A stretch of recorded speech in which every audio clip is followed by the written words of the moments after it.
I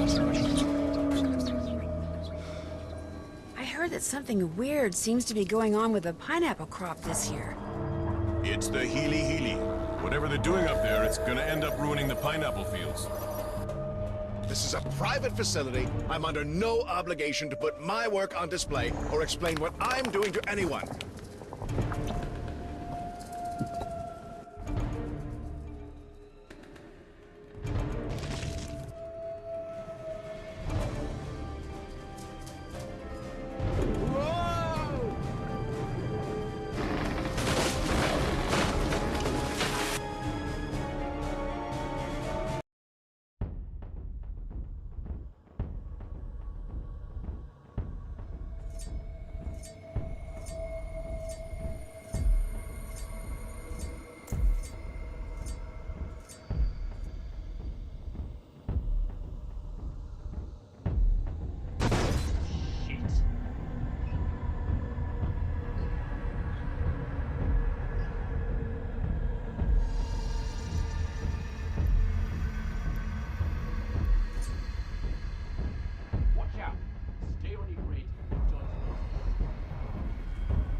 So, why do you want to travel into the past so badly? I just want to see her again. One more time. I need to find out what happened to my father. It's haunted me all my life. I messed up. So bad. I need to go back and set it right. I never thought my sins could be forgiven. But maybe they can be erased? I understand. I'm here to help you. Let's go, shall we? And don't worry, it's perfectly safe.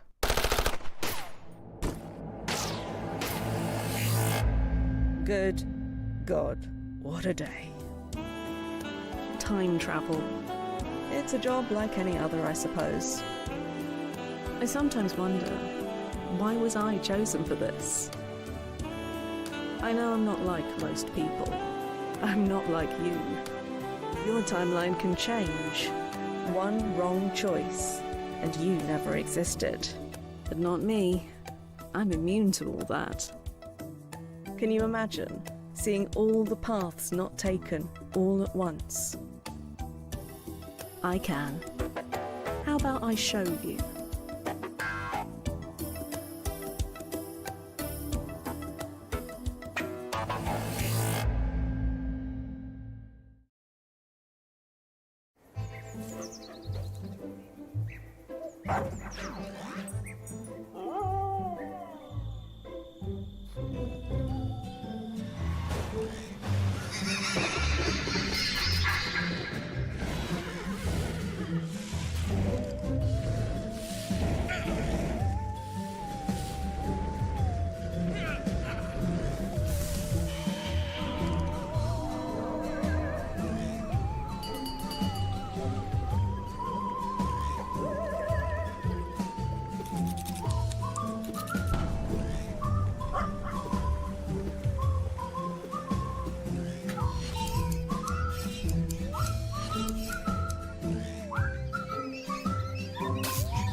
Hey, Zach. Okay, I wasn't calling for anything in particular. I just wanted to talk to you. Anyway, I'll be home in about an hour. See you in a bit. Love you.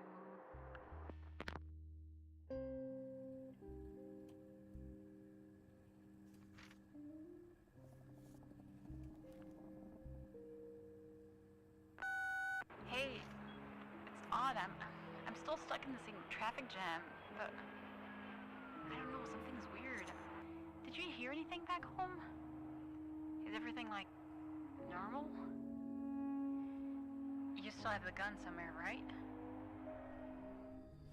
Don't let anything come in. Zach? Zach?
I sure could go for 100 tacos right about now.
August 13th. Dear Diary, it was strange coming home to an empty house. I kept expecting to see Mom come around the corner, or Dad out in the garden. It's been a whole year since the accident, but sometimes it feels like yesterday. Aunt Judith wanted us to take a nap, and Margaret went right to sleep. You know how little sisters are. I tried to sleep, but couldn't. Maybe it's just jet lag or something. I don't know. When I was in Europe, all I wanted to do was get back to safe old Bell's Church. And now that I'm here, all I want to do is get away. It feels like something bad is going to happen. Like something's changed. But nothing looked different when we came through town, except for the new art gallery. Bonnie wrote and was so excited about it. We're supposed to go to the grand opening party tonight, but I wish I didn't have to. It feels like something is wrong, terribly wrong, and I don't know what to do. I think someone is watching me, or following me. But when I turn, there's nothing there. Maybe I just need to sleep. Maybe I'm overtired. But what if I'm not?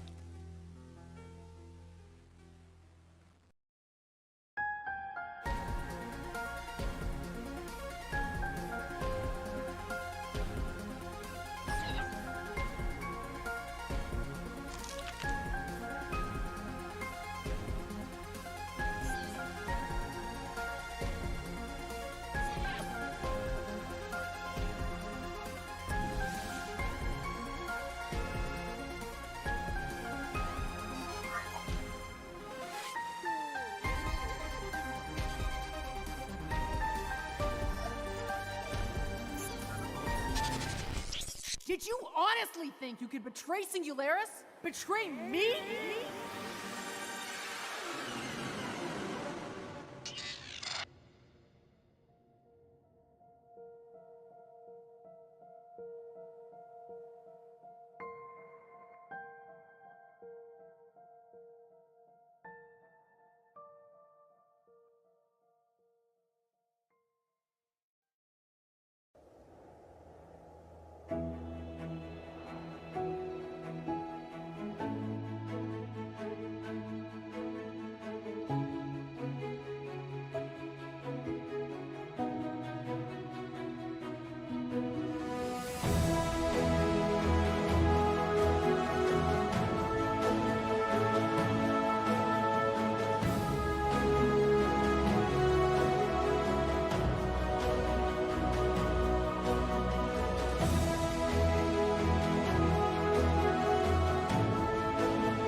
Buddy, how is it going? I hope that you are doing well. Hello, Coffees, Finkelroy, Busty Booker State, Blue Chelsea, Kitty Trouble Games,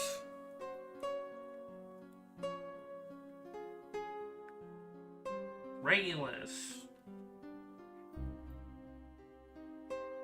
Hope you're doing amazing. We gotta open that Taco Tuesday thingy.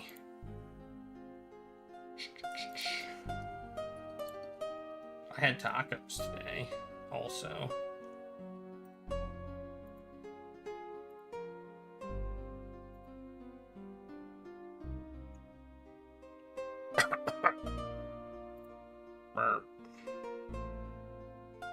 There. It should now be open.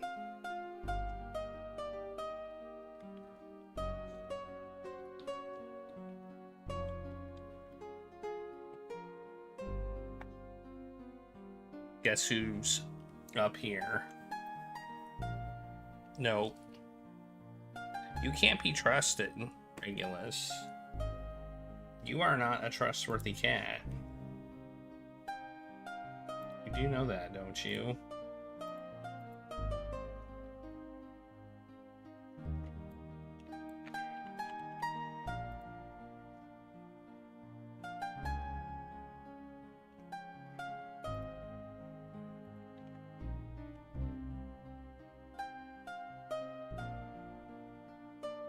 Reg is not trustworthy.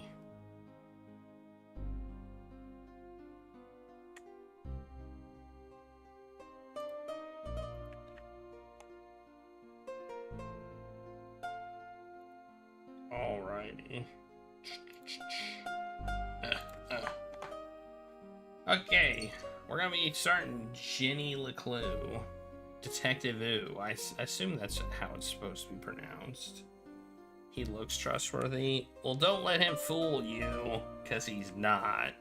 You see why the camera is off on his thing? He moved it.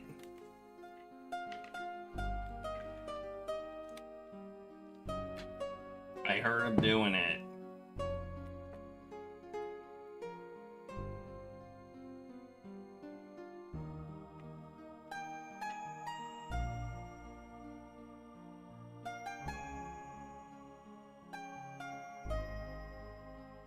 He's always looking for trouble.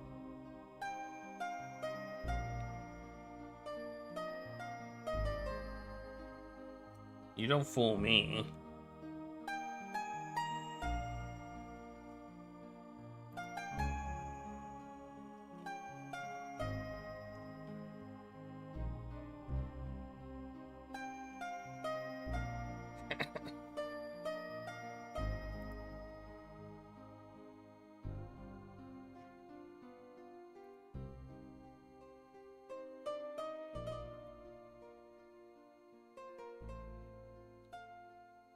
He's just a butt.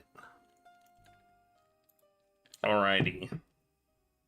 I don't know what to expect from this game. I've never played it. I didn't even read the summary about it. So, you know, it's gonna be... I'm coming into it pretty much completely blind. Put your time guesses in for it. Exclamation point time guess. You can use the extension below the stream, or if you're on Android, you can click the button in chat with Taco Token in chat, or you can use the app right here, or you can use the website. You have so many options.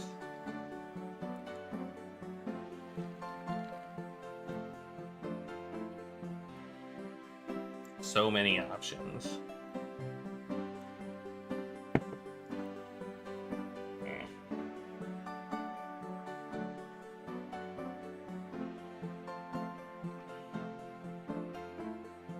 What do you want, Regulus? You just want pets? Alright, let's... Don't you bite me now! See? He's also a biter. Well, I don't like that my Twitch scope is missing. Let me fix that real quick.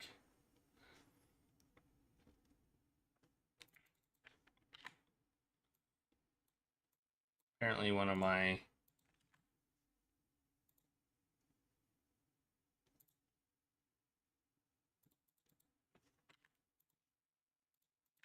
There we go. Okay, I fixed that. Okay. Love bites. He bites kind of hard. I don't know. He bites the heck out of Claire too. I think he's just... He doesn't... I think he like wants to say I'm the one, and I think he's very like... He's like I'm the main cat. Yeah, I know. I think he's just a jerk. I really do. I think he is just a jerk.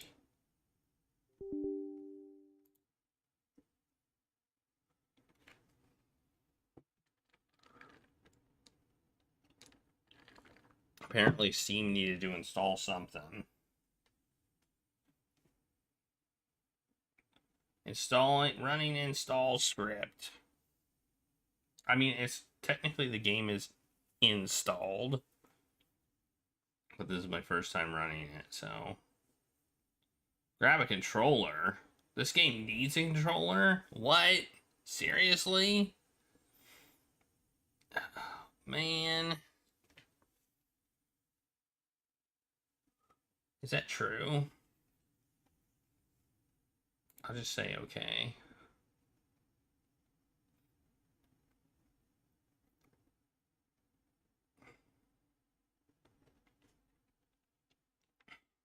What if I don't have one? It's gonna be like autoplay. What, doesn't even work with a freaking mouse? What the hell? Oh, no it does. I don't understand. Choose your preferred manual advance. I want manual advance.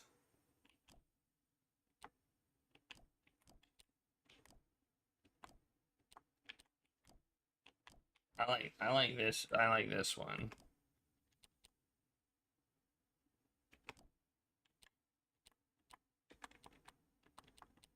Well, I don't know if I should get a controller or not. Oh, that's that. Visuals, heck, high. I want my visuals to be high.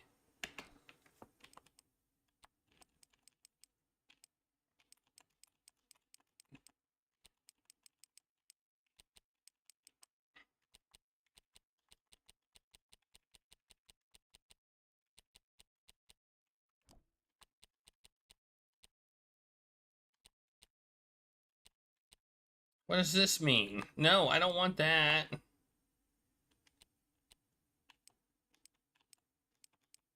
We can pick a Halloween one. Okay.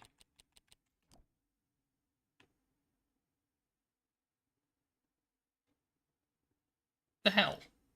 You don't need a controller. I call that a lie.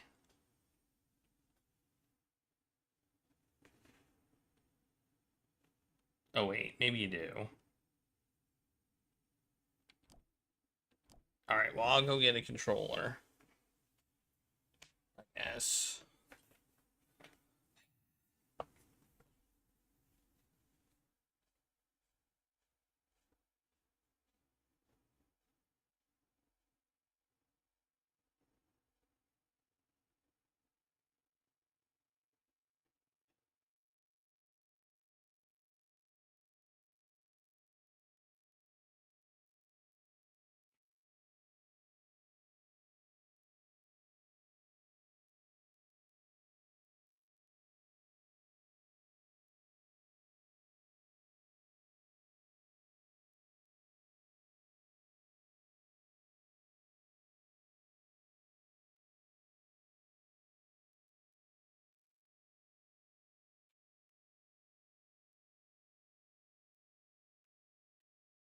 Gotta plug it in.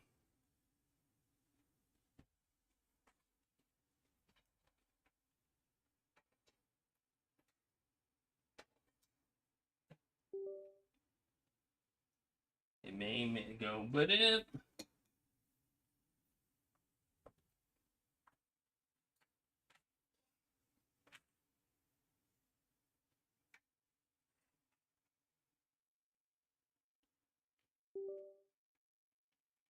It may do it multiple times.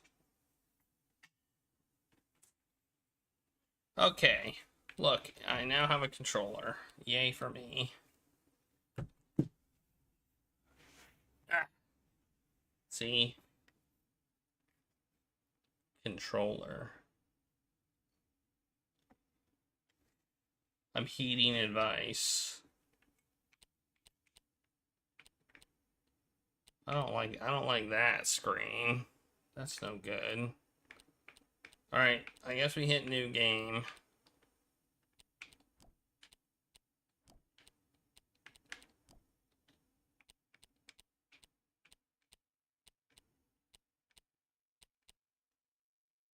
Have you all put your time guesses in?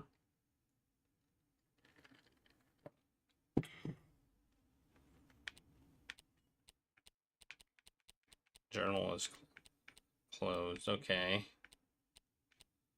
Here we go. Let's go.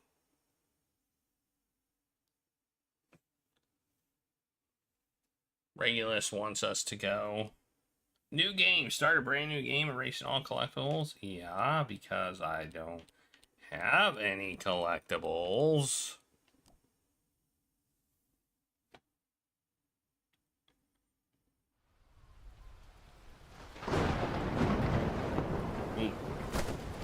That was loud.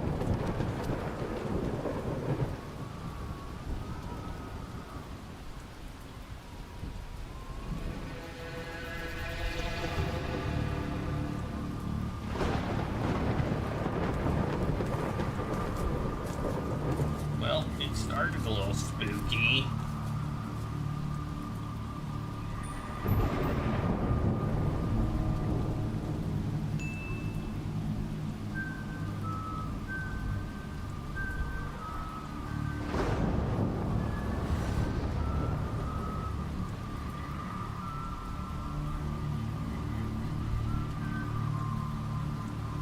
Hang on. I'm gonna turn some stuff down because it's kind of loud.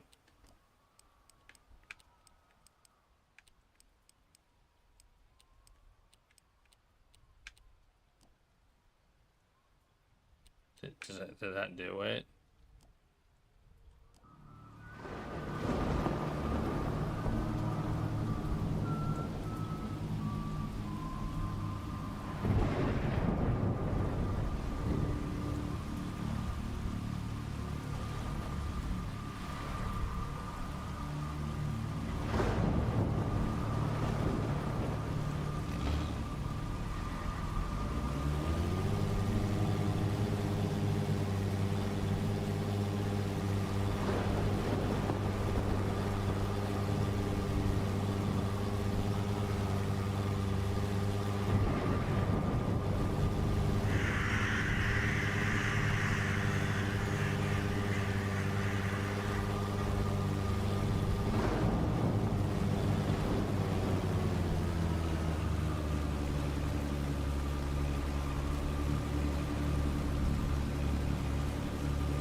Oh, I see.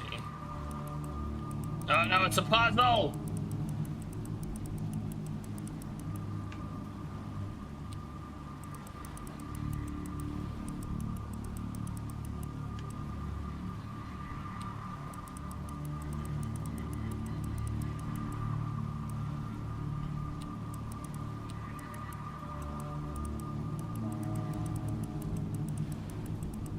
I feel like we just rotate this until we get it right. And there it is, see?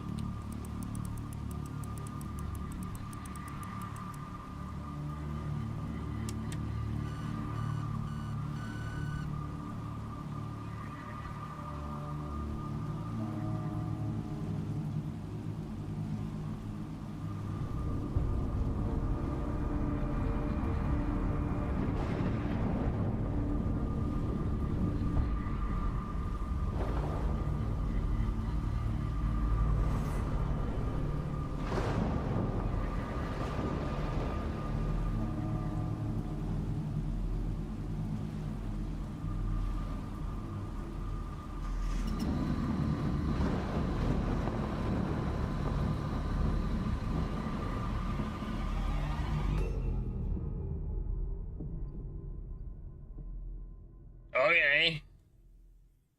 I don't know what that was. But okay.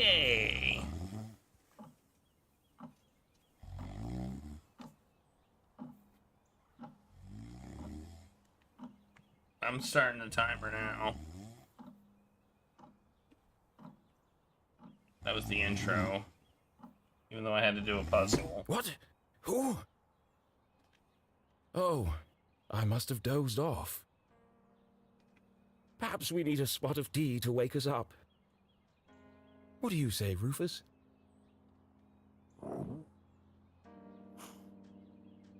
Yes, quite right. Better get back to work. This book won't write itself. Maybe I should start somewhere easier. I'll come back to the prologue later.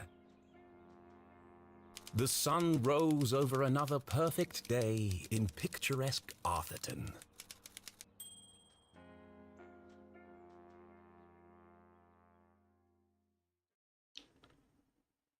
To the casual observer, Arthurton seemed like any other small, quiet town. It was nestled in a valley between two mountains. lined by lustrous forests, Mm. and perched on the edge of a pristine lake.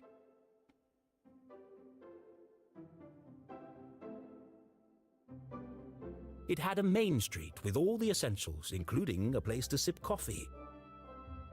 That is essential. It had schools, a college, a church, and a police station. Agatha Christie's. Nice. The Great Placebo. Pharmacy and magic. It even had a museum no one ever visited. It was the kind of place you might find anywhere on your travels. Typical, maybe even forgettable.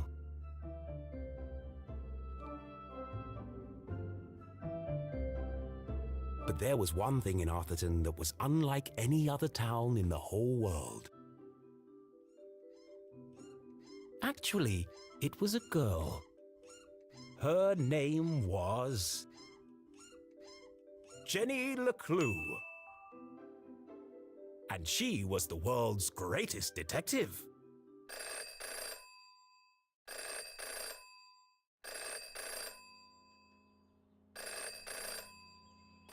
Finkelstein residence. Oh, hello, Glenda. Yes, he said he might ring.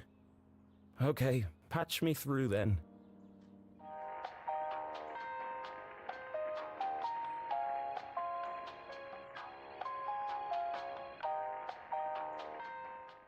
Richard? Yes, I got it. I did, and my answer is no. I understand that, but... Well, yes, of course, but... No. Nothing is settled. I'm not going to do it. It goes against everything my books stand for. No, not yet, but... If I could just... Please, listen to what I'm saying.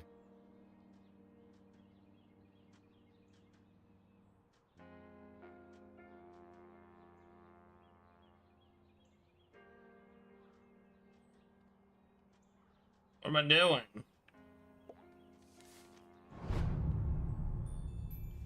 Hope all's well. If I got bad news, old chum. There's no easy way to say it. I've attached the latest book sale numbers. Oh, those look really bad.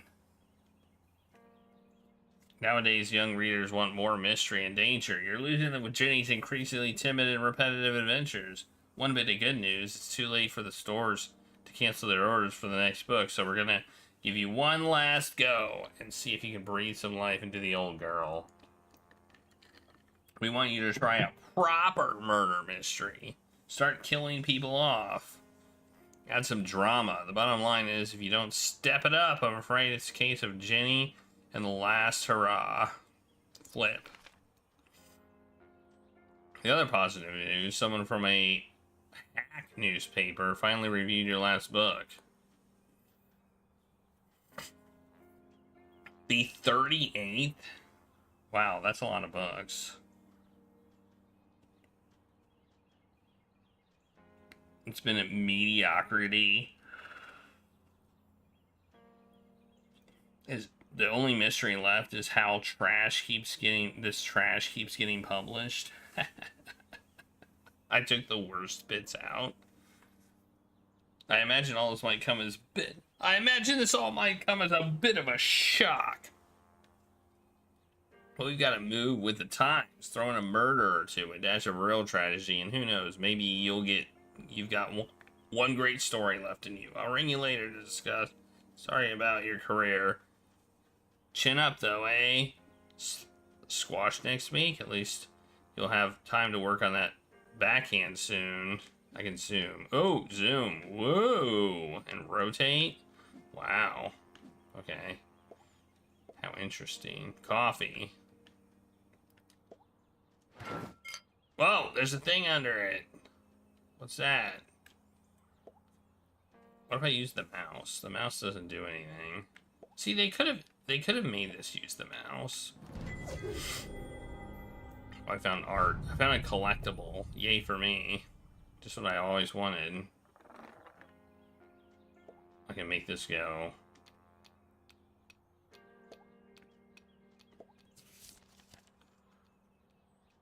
Letter to Fickle fans. Well, it's me again, Arthur Fickelstein, and here we are at book 38 of the Jenny LeClue series, our most joyful adventure yet. Thank you to all the new Jenny LeClue fans out there. You have been incredibly supportive. To answer your questions, despite any rumors you have heard, of course the Jenny LeClue books will continue. As long as there's ink on my pen and ribbon in my typewriter. Yes, it will be more of the same. I refuse to change my formula. Arthurton will always be a safe and happy place. Oh, look at all these people.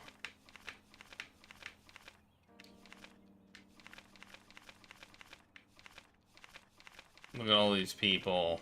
You think these are like backers? Backers?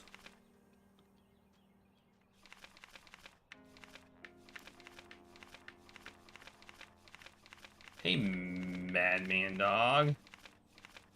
Yeah, I hope it is too. It seems good so far. Chapter 1.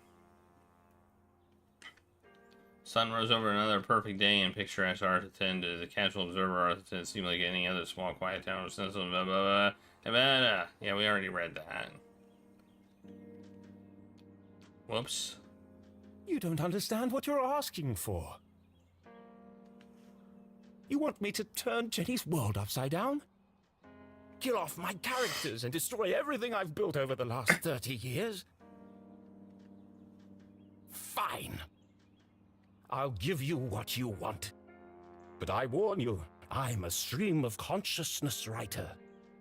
And you have unleashed my fury. Good day, sir.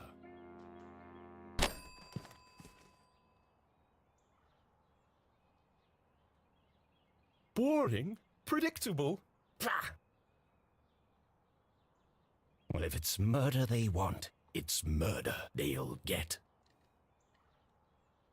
Murder!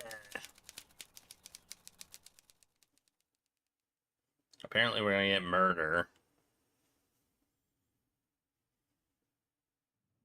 It should have been another perfect day in Arthurton. But today was different. And nothing would ever be the same again. To begin with, Jenny LeClue was dead.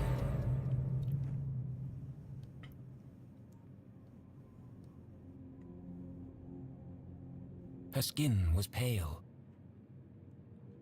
Her eyes glassy and frozen. What cruel fate had befallen our beloved detective?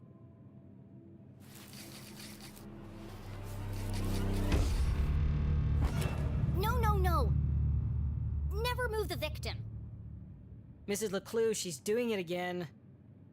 Jenny LeClue, you are a dead body. Dead bodies don't talk. Julie LeClue, former detective, teaches dumb students. Terrible cook, great mom. But he's doing it wrong! As wonderful as it would be if all cadavers were so talkative, we must deduce the cause of death without their help. With only the evidence laid before us, we build a picture from the fragments left behind. We collect clues, interpret the data, and solve our puzzle one piece at a time.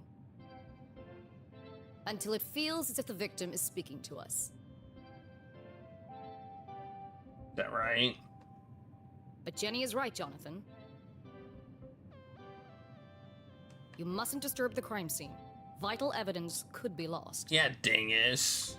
What a dingus. Sorry, Mrs. LeClue.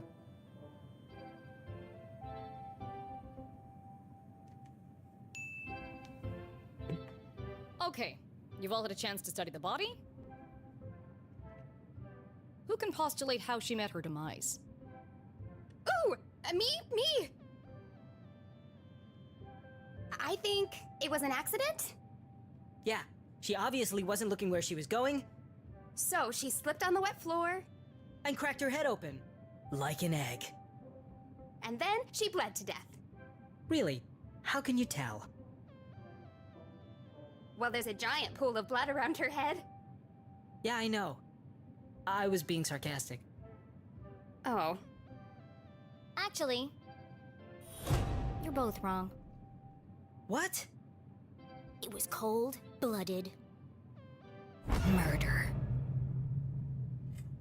Murder? What? Murder? Don't be ridiculous. Where's the murder weapon? There's no evidence anyone else was even here. Oh, yes, there is. It was murder, and I can prove it.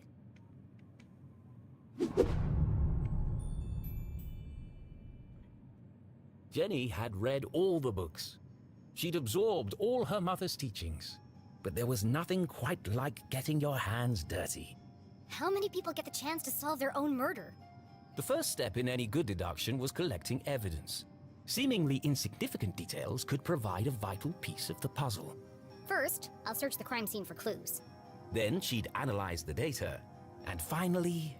deduce the real cause of death.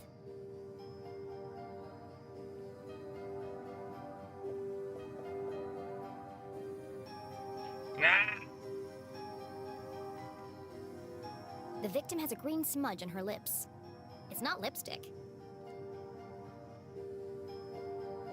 It wasn't Jenny's style to wear accessories, but this hair clip was the exception. Its function as a lockpick had saved Jenny from a long night trapped in her school locker. She'd worn it ever since. Without her trusty bifocals, Jenny couldn't see the nose in front of her face. They were her window to the world, and the lens through which she focused her keen detective vision. Ooh! Secret! There's no doubt the victim lost a lot of blood. Free blood. Jenny's blue sweater was scruffy and quite uncomfortable. But her grandmother had knitted it, and so it was her favorite. The more it itched, the closer she felt to her. What's with the thingies on it? There's like thingies on it. Those are some big ass Approximately shoes. 8 sizes too big. And covered in mud.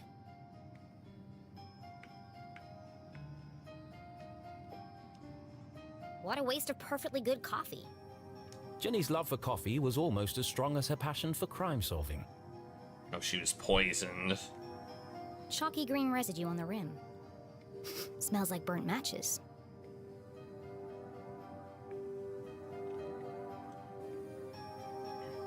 Oh, yeah? Oh! Secret! I found 7 of 8 clues. I got 1 more left. What is it? Oh! Another secret! Oh, this green The stuff. floor is wet and slippery, but also immaculately clean.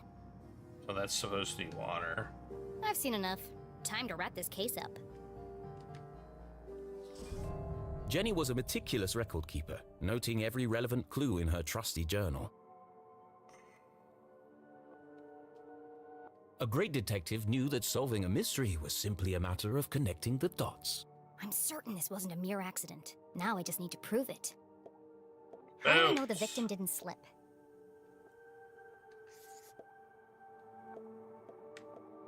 I have to pick 2 things.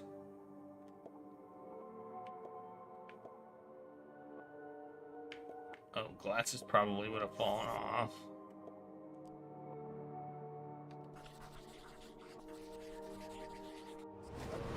That's not right. Back to the drawing board. What? It's not.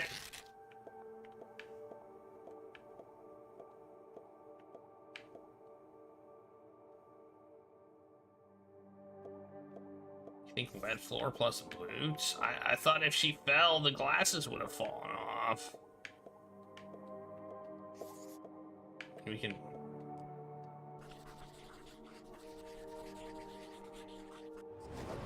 The victim's boots are filthy. Alright.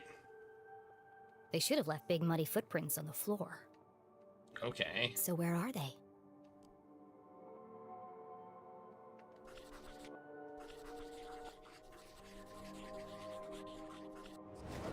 Either someone washed away her footprints, or she was carried here.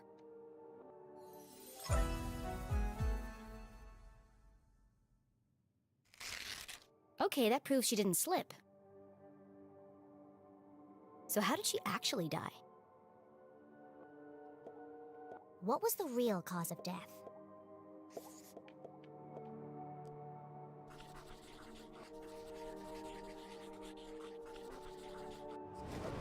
There's a green residue in the bottom of the victim's coffee cup. It smells of burnt matches. Phosphorus. Also found in common garden fertilizer. Genius. The same green mark is on the victim's lips. Her coffee was spiked with fertilizer. Someone clearly wanted her dead.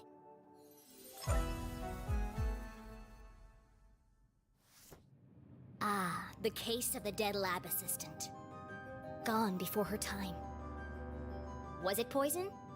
Yes. A blow to the head? Yes. An accident? Oh, okay. I guess we did confirm blow to the head because she...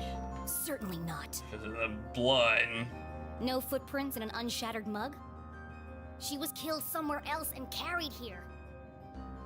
This is the story of a scorned ex-lover. Jenny? The gardener enacting his revenge. Jenny! A deadly brew of fertilizer and caffeine coursing through the veins. That's quite enough, thank you. What happens to the gardener? Is this gonna be on the test? Remember, class, even the smartest criminals make mistakes. This is how we catch a killer. But what's the point of all this? Yeah, there hasn't been a murder in Arthurton in years. Every town has a dark side, even Arthurton. By doubting, we are led to question. And by questioning, we arrive at the truth. Okay, that's all for today. Don't forget, next class is our field trip to the morgue. So have a light lunch. They don't go bleh all over the place. The students need to think for themselves, Jenny. That's why they're here at Gumboldt. To learn. I just figured we all had places to go. Speaking of which... And where are you off to, young lady?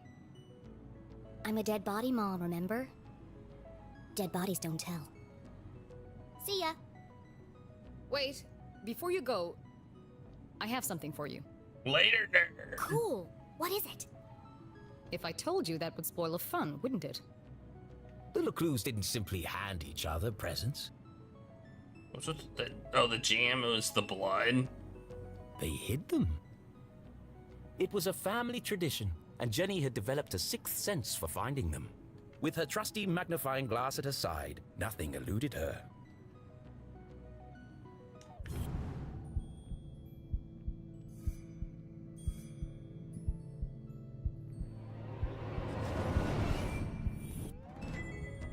A new journal! To Jenny, there was nothing better than the aroma of a fresh leather notebook. It smelled like mystery. Without missing a beat, she did what any detective worth their salt would do. She decorated it. Is that really hidden? I heart nerds, yeah! Me too! I love it. It's the best sticker ever.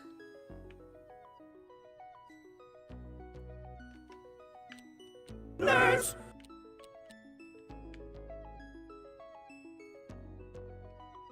And a magnifying glass. There we go. I like it. I need more stickers. I need more stickers. These stickers suck. Except for the I Heart Nerds one. A new journal meant new adventures. She imagined all the thrilling cases that would soon fill its pages. And on the first page, her mother had written an inscription. A great detective never gives up. Love, Mom. I love it. Thanks, Mom. Jenny, I wanted to talk about, to say, Uh-oh. Somewhere in the back of Jenny's highly caffeinated brain, an alarm bell was ringing. Her mum was hesitating. What could be causing her to act so out of character?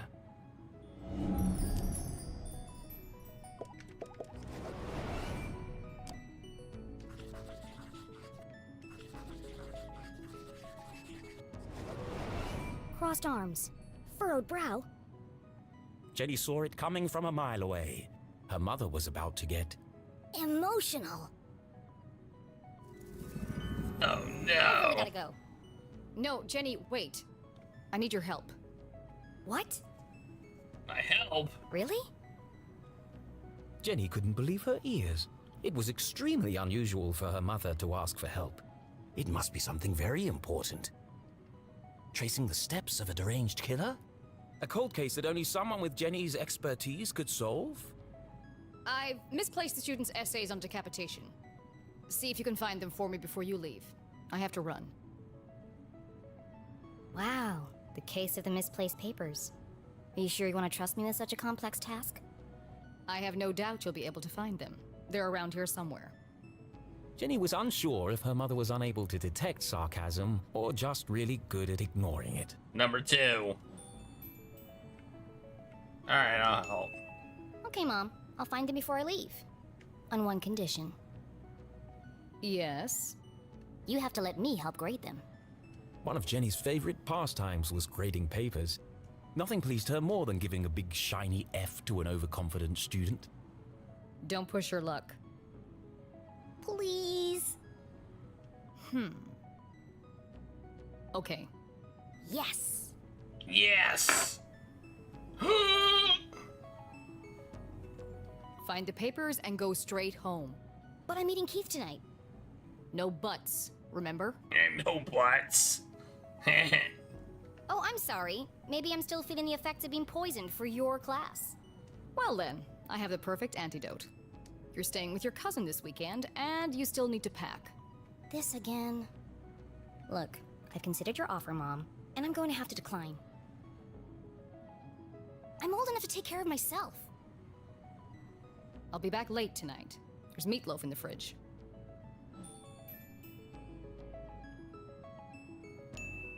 So you don't trust me to take care of myself this weekend, but you do trust me to fix dinner and not burn the house down? Jenny LeClue, it's been a difficult week. Could you please just do what you're told for once and stop asking questions? Fine. And try to stay out of trouble. When do I ever get into trouble?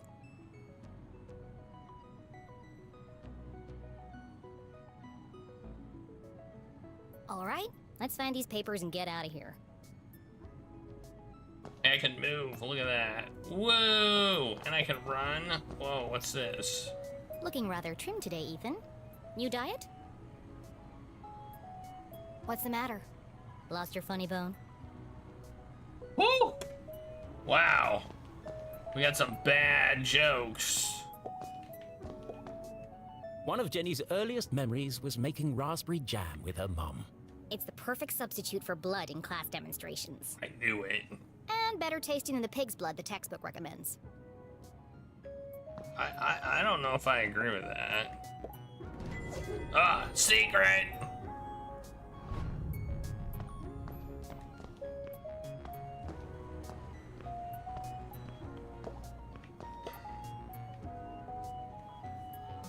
Becoming a great detective took more than book smarts.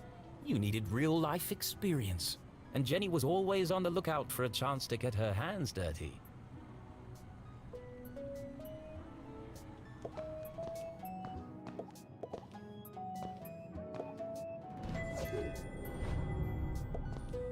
Please do not touch.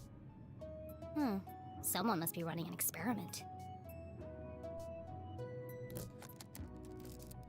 I'm touching it! Gross. Pretty soon it's gonna sprout legs.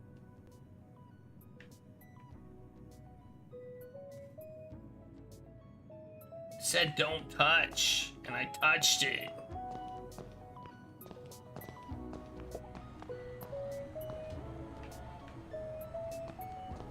Okay, I don't know where these papers are.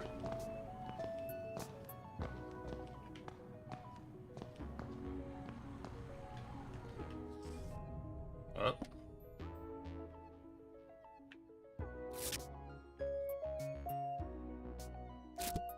put another sticker. I didn't mean to do that, but...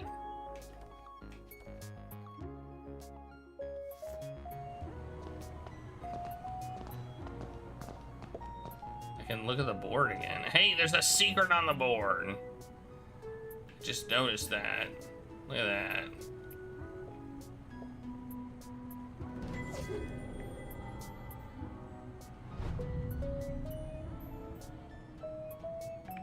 Oh, there's another one. Man, I'm good at finding the secrets. Oh, there's another one. Wow.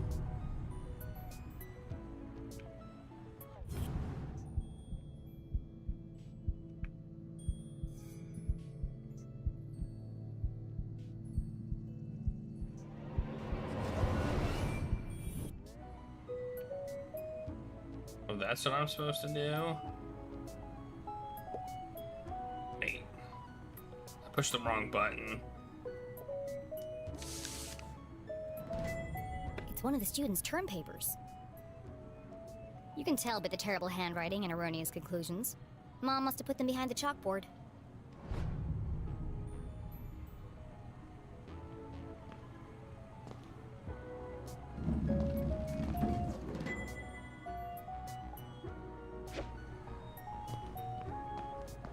Wow. Found you. Time to get out of here. Finding stuff in two-dimensional space is hard. Jenny looked around the room one last time. Was she ready to leave? Yep. Why would I not be? More secrets or something? So she wasn't really dead. That would be silly. No, Jenny was alive and well and ready for another perfect day in Arthurton. Murder.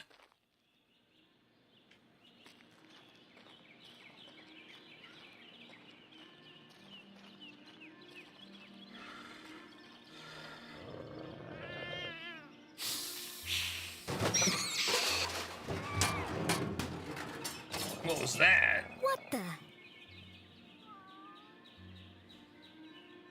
What a mess. I should investigate. Should I?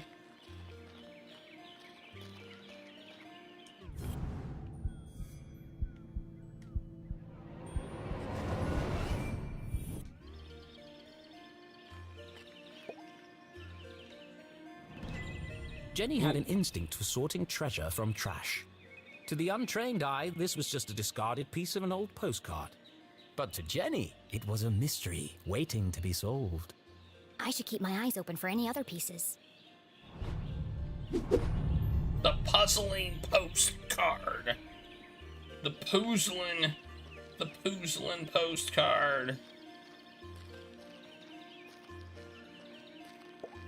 The notice board was awash with flyers, personal ads, and the occasional piece of gum.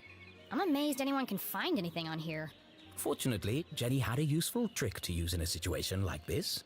Mom always says, a great detective eliminates the noise. Focus on the details, and you'll find clarity in the chaos.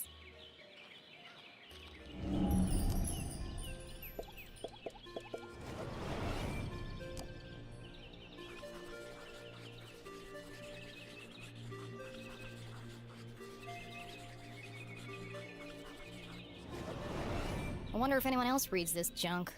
Hold on. What's this? Oh no, it extended curfew hours again.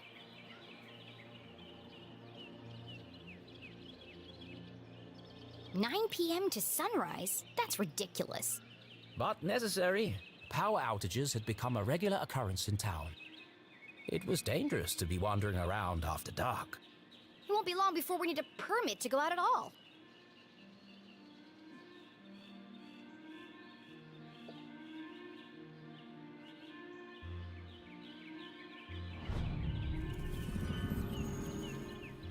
That's jank.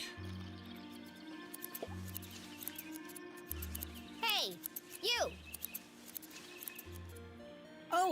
Hi there! What are you doing back there? Well, I was pruning, but then I discovered the cerulean bugberry bush. Discovered? These bushes are all over Arthurton. Actually, this is an incredibly rare bloom. There's nothing rare about Arthurton. I beg to differ. Arthurton has many beautiful and exotic plants. Really? Like what? Mushrooms with eyes that glow in the dark, berries that emit a bioluminescent mist, and flowers with nectar as sticky as superglue. Where? I've never seen any of those things. Well, believe me, they do exist. I've had the pleasure of seeing them up close. That's one of the privileges of working for Dean Stroudsbury in his greenhouse. Anyway, I should get back to work. I want everything to be perfect for the Dean's retirement celebration. Okay.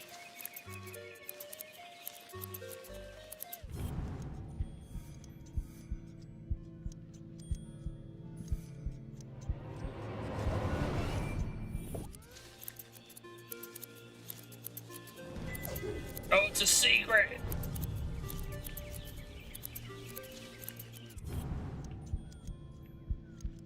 I can do the magnifying glass anytime. I didn't realize that.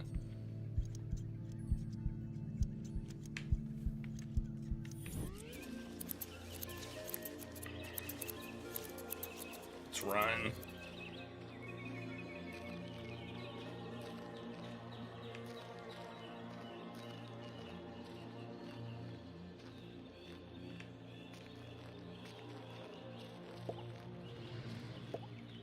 Signs and decorations adorned the entire campus. A party to celebrate the Dean's impending retirement. Dean? It's that kind of Dean.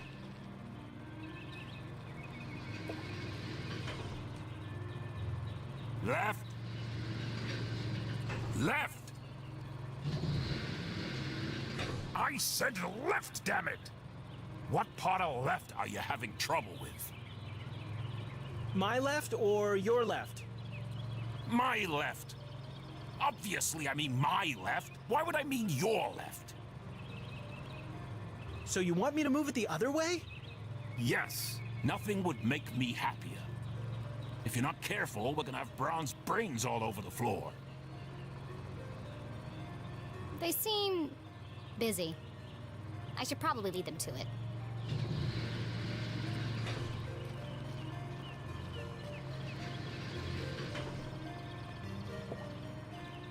It's the Dean. Hello, Mr. Stroudsbury. How are you today? A jolly gentleman. The Dean was often seen shaking hands and kissing babies around town. He's also Mom's boss. But more than that, he was her loyal friend. What do you think, Jenny? The Dean had dedicated his life to Gumboldt. And the townspeople had spared no expense in their tribute to him. Quite a striking resemblance, Mr. Stroudsbury. It's a scary thing, Jenny. Retirement. Great excuse for a party, though. What will you do when you're no longer the Dean? I've been trying not to think about it. Hey, Cannon. This place won't be the same without you. Things change, Jenny. Time marches on, and we must do our best to adapt. It's going to be difficult, but I'm sure we will get through it. What do you mean, we? Do you think they made my belly too big? It's probably just a perspective, Mr. Stroudsbury. You are a clever one, Jenny LeClue. Speaking of which, have you been practicing your detective skills? Have I? Of course, always. Well then, I have a challenge for you. Oh no! I bet you can't guess what I ate for breakfast. At last, a real challenge for Jenny. A fiendishly difficult puzzle that would take all her wits to solve.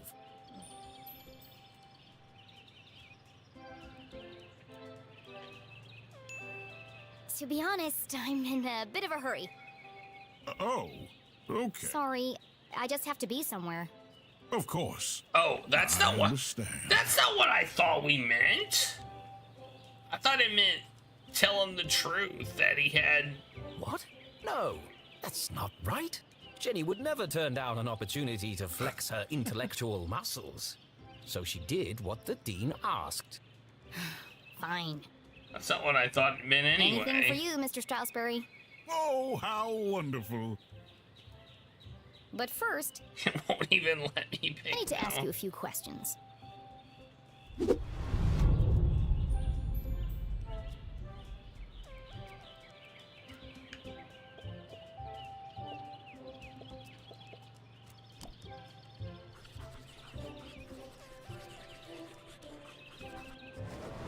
It can't be dandruff. He has no hair. I have a hunch it's powdered sugar. Donuts.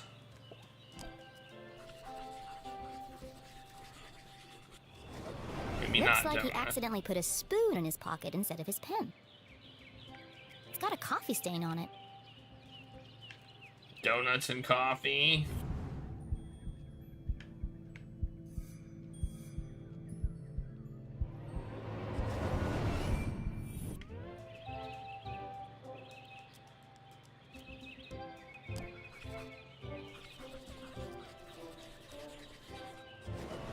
A thick bundle of note cards poked out of the Dean's pocket. What's he keeping so close to his chest? You've been making a lot of notes, Mr. Strasberry. Oh, I was intending to make a speech on Saturday. Why have you scratched out so much of it?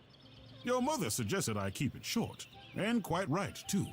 I must have rewritten it 20 times by now. I just can't seem to find the right words.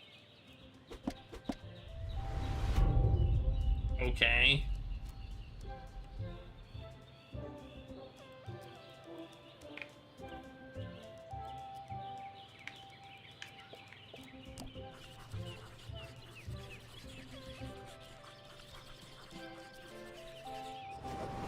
His watch is slow. That's unlike the Dean. He's usually very punctual. Your watch is 45 minutes slow. Is it? Oh my. That explains why there was no cheesecake left in the cafeteria. My head's not screwed on today. Thank goodness you noticed, or I'd be late for my meeting with your mother. Oh, really? She didn't mention anything to me. Oh, well, of course she wouldn't. It's nothing important. Why are you meeting then? It's just, she's helping me finalize my plans for, Your party? Yes, that's it. My retirement party. Thank you. Are you okay, Mr. Strasberry? Of course. Now let me just fix my watch before I forget.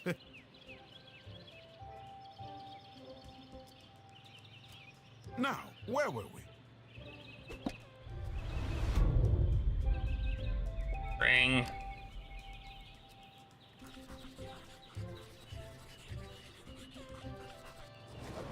Ipsa scientia potestas est. Looks like Latin.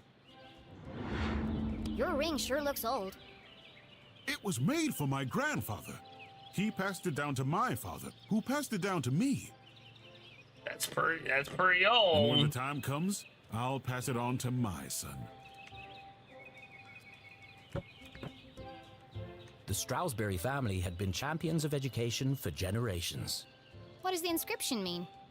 Knowledge itself is power. The inquisitive spirit is a mighty thing, Jenny. And nothing is as important as the truth.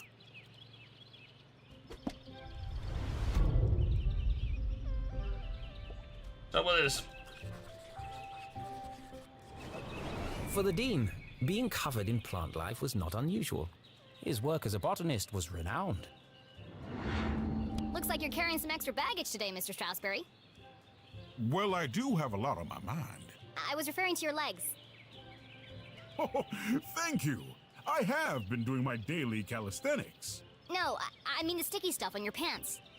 What? Oh! Hitchhikers. I've been working on a new orchid hybrid in my greenhouse. They're beautiful, but the leaves are quite clingy. I will say, I am looking forward to spending more time in the dirt.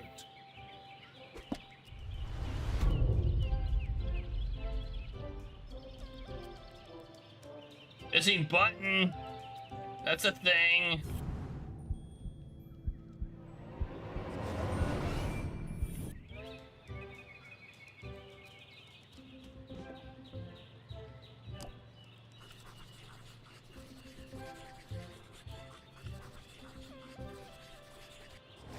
It was the Dean didn't button his shirt properly. It was a filled It looks like a bloodstain, donut. but the seeds indicate otherwise. He had a raspberry-filled donut and coffee.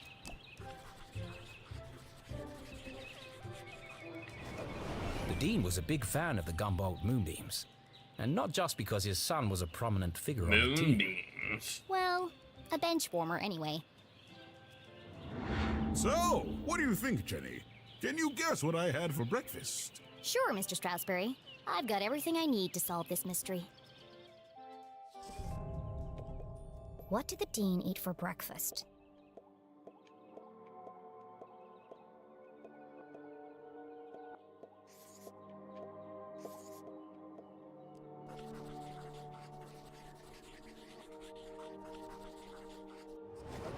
Jam on his shirt and powdered sugar on his tie.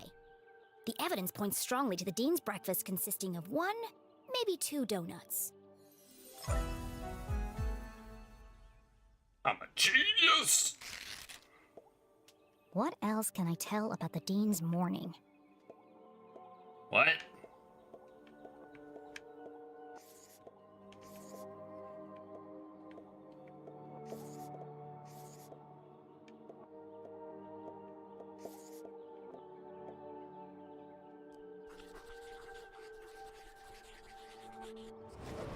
That doesn't quite add up.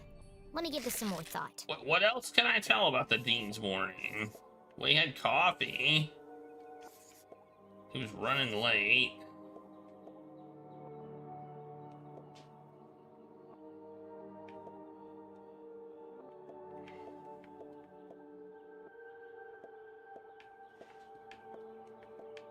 I mean...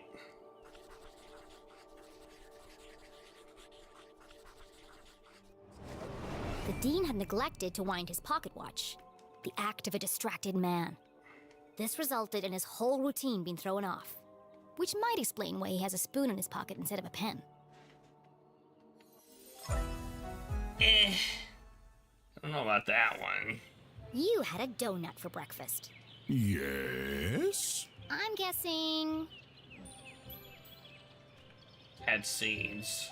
raspberry. How did you know? That part was easy.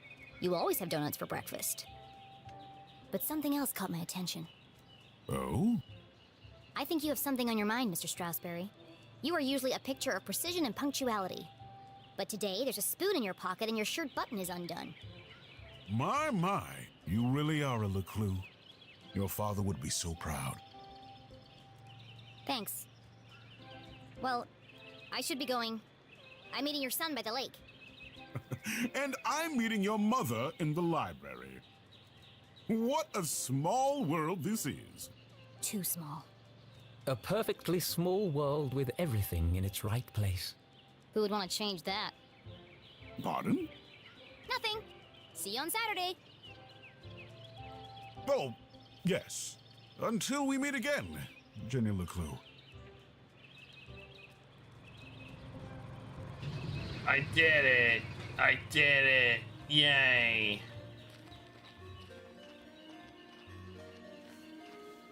I did it. Here's another phone booth.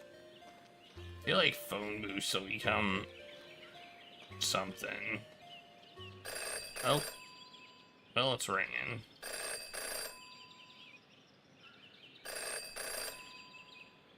Well, that's not creepy at all. In her short time as a detective, Jenny had learned never to ignore a ringing phone. Alright, I guess we're not gonna ignore the ringing phone. Hello? The dog barks loudest before the dawn. What? CJ, is that you? The dog barks loudest before the dawn. Really? This again? It's me, Jenny. We don't need to do this. I have no idea who you are, and I know no one by that name. The dog barks loudest before the dawn. Fine.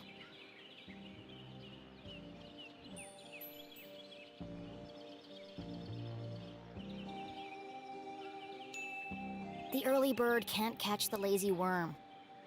Good. The wind blows strongly from the east.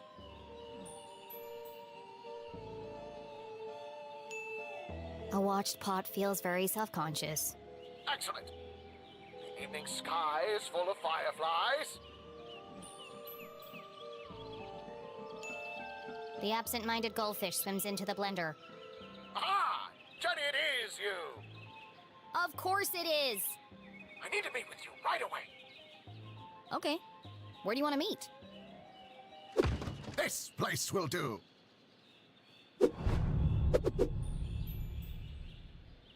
Everyone in town knew that CJ was mad, even dangerous. He's not dangerous. He just doesn't accept things at face value. Sure, he's a bit fixated on extraterrestrials, but at least he's passionate about something. CJ and Jenny certainly indulged each other's obsessions. But most of all, CJ treated Jenny like a colleague. And not a little kid. CJ, why did we go through all that if you're right here? Can't be too careful. Are you sure you weren't followed? Yep. Who would be following me? Its own Doc Brown. Shh. This place is compromised. We don't have long to talk.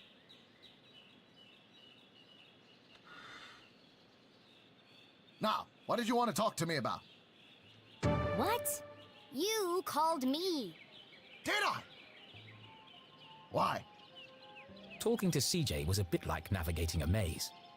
You had a rough idea of where you were headed, but you couldn't be sure you'd ever get there. I'll help you figure it out.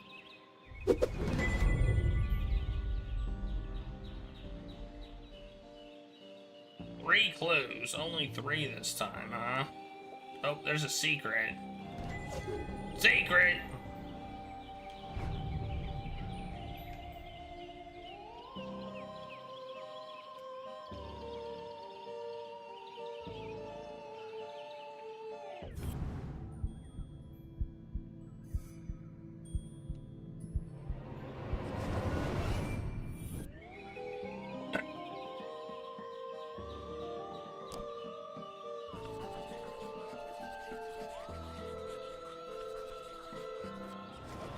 I knew he was hiding something. A compass with strange symbols where the cardinal direction should be. Looks broken. Where did you get that compass? Ah, you spotted it. I knew you would. It belonged to my father. He left it to me to find the truth. You're not gonna find anything with that. The needle is wandering all over the place. A bit like you. It's searching. For what? For them. It's this town, Jenny. It's Arthurton. They're here, among us. And this proves it. Or it could just be broken. Could be. I guess we'll never know.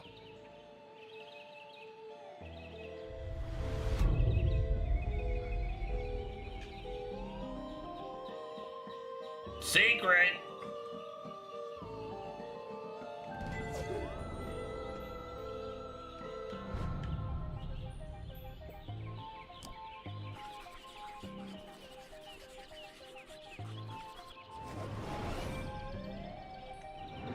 Is it your birthday, CJ?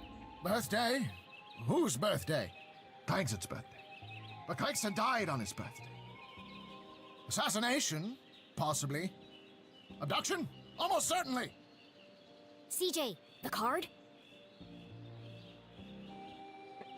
Yeah, it was a secret in his pants. Oh, this. It's for you. Impossible shot. Died instantly. Sorry about that. No suspects. No human suspects, anyway. Thanks, CJ. That's, thoughtful. I didn't think you'd remember. I know what it's like to lose something important to you. Now triple shred and incinerate that card as soon as possible! It's got my fingerprints all over it! Choose. Oh, there it is. I mean, I kind of see it. It's like right there. Like, it's not hard to see.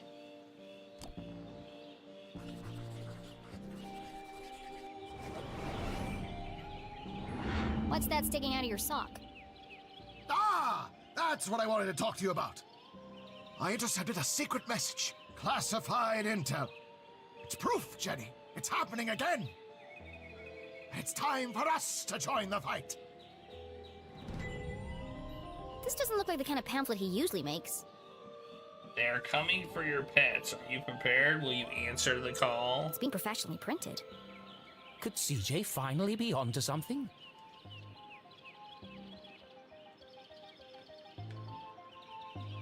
Oh, flip it. Join the space. This is part of a cereal box. Okay. Mail in your application and get your official Pop Flakes ray gun and flashlight in just 11 to 15 weeks. Just 5 box tops and 20-cent shipping. Hurry, supplies are limited. Wow, so cool. A cereal box from another space-time continuum? Nope, just a regular cereal box. It's an ad for a toy. But why? Why would it just be lying there in the trash?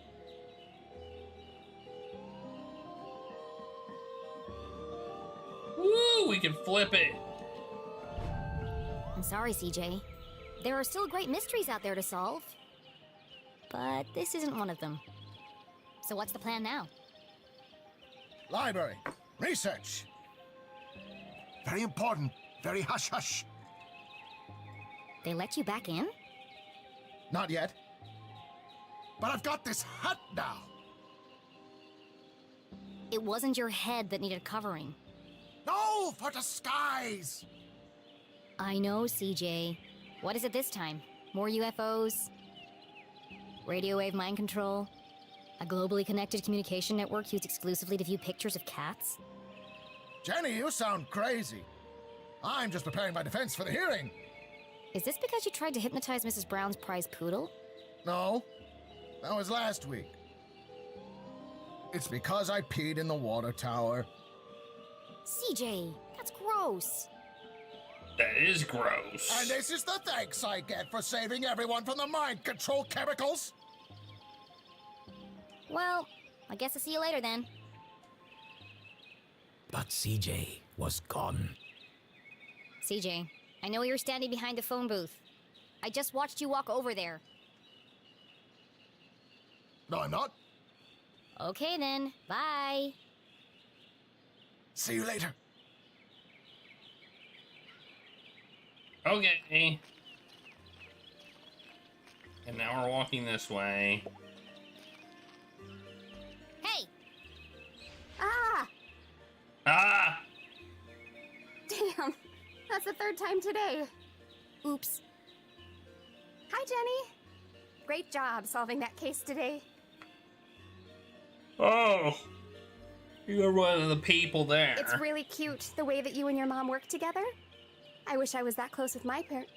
Enough chit-chat. Got anything new for me? Oh, yes. This is the real deal, hot off the press. Hot off the press. I haven't had a chance to distribute these yet, so keep them to yourself. Ada and Jenny belonged to one of the oldest societies in Arthurton. An eclectic band of treasure hunters, collectors, creators, and dealers. You deal drugs? What? Together, they were known as Sticker Club. Stickers. For generations, Gumboldt students had been hiding and finding stickers all over town. Officially, Jenny was too young to join. But she'd found so many stickers on her own that they'd made her an honorary member. I mean, basically Let's see. drones. Nice crisp edges, rich colors, very tacky.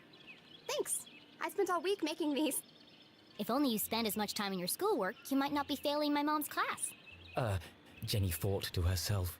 It's to celebrate the dean's retirement. I'm super sad that he's leaving, but... It's a perfect reason to make new stickers. Exactly. Oh, we're going on an epic sticker hunt before the dean's party. You should join us. Even if Jenny had wanted to join them, And I don't. she knew she'd be stuck with her cousin all weekend. Thanks, but I work alone. Oh, okay. See you around, Jenny. Hey, she got her balloons back. What the heck? Oh wait, there's a thing. There's a thing.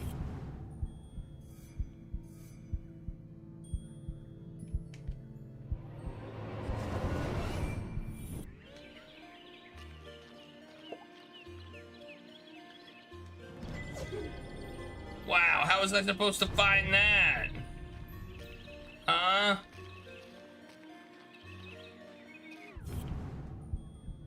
Some of these secrets are very secret.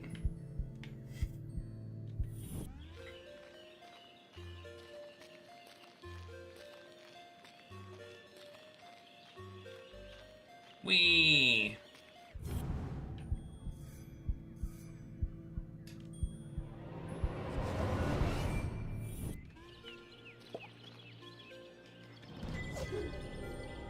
Man, it's all gallery art. I want to find a piece of a postcard.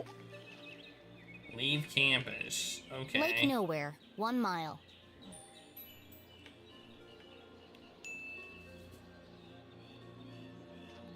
Lake Nowhere. We're going until nowhere. What?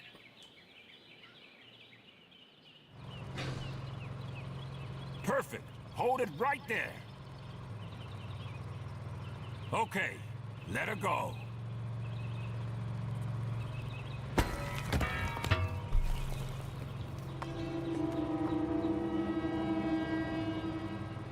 Oh dear. That was ominous. Oh! How come the head wasn't on the statue anyway? Jenny had saved up the whole summer to place an ad in the local paper, but no one had answered it. Until now. What could this new case be? Her imagination ran wild, picturing the possibilities.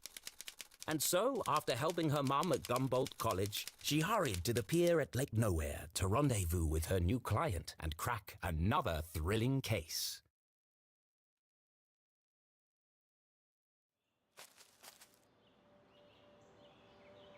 Really, eh?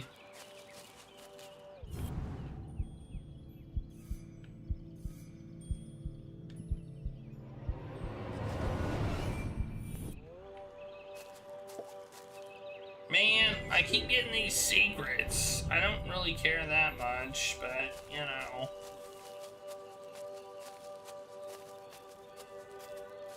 It is what it is.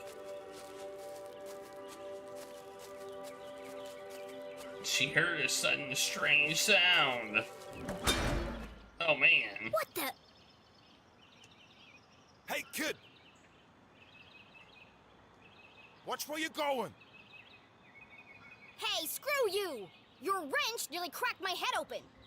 Oh, no! It's not damaged, is it? That's my lucky wrench. Yeah, lucky it didn't kill me.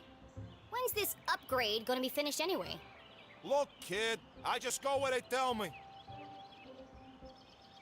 Every night, another power surge. Every morning, another part of the grid fry. And I'm out here fixing it. Do I get any thanks? No. What's causing all the outages? At the moment, a little red-headed girl. Now throw me my wrench, kid.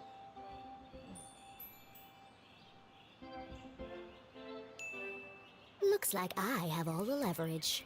So tell me, what exactly is taking so long with these repairs? Apart from shoddy workmanship, that is. Hey, we're busting our butts to keep your lights on. These lines should be lasting for decades, but they're burning out after just a few weeks. It's the strangest thing. Anyway, toss me my wrench. But be careful. It's a family heirloom. But what could possibly be using that much power? You're killing me, little girl. Arthurton's a tiny town. The mines are practically shut down. So what could it be? Surely someone must know. All I know is I got 3 more jobs today, and I can't finish any of them without my wrench. So, will you please just give it back already? Fine. I've got bigger fish to fry. Yay! Thanks, kid.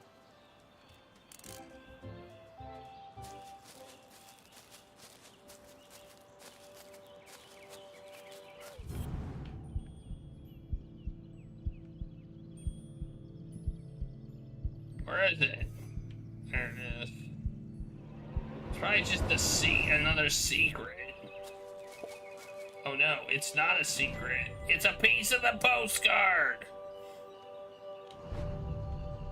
See, I'm glad I looked. See, that's why I look at everything. Because you never know. As Jenny stepped out of the dark forest, she saw warm sunlight reflecting off the cool lake. And next to that, something even cooler. Keith Stroudsbury. Come on, Keith! Dance like you beat it! Not so much grinding. Oh, Keith, what are you doing? Not everyone saw it, but to Jenny, there was something special about Keith. The ends justify the means. He's just happy being himself. Nothing seemed to bother him. Not even having to dance in a costume for $1 an hour. But Jenny was not so laid back. $1? Not when it comes to standing up for a friend. Especially her only friend. Am I gonna beat some people up? I think I'm gonna kick some butts.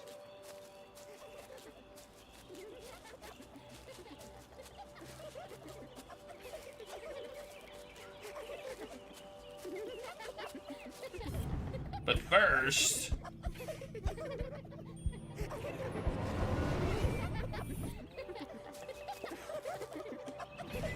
let's get a secret! I think there's been enough dancing for one day, don't you? Hey, Jenny. Hello, Susan. Actually, I prefer Susie. Busy laughing while others earn a living, Susan? Not everyone's got your dad's money, I guess. Jenny, hi!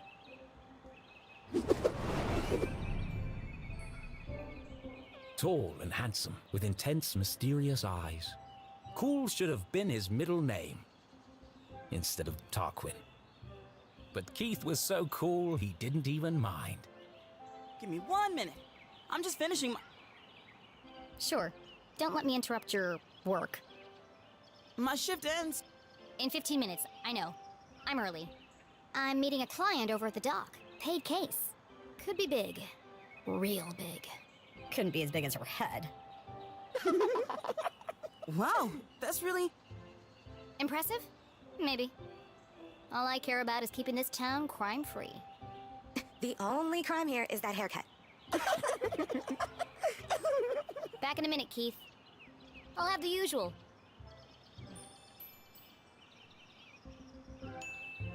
Straight up and hot. Nothing fancy. You got it.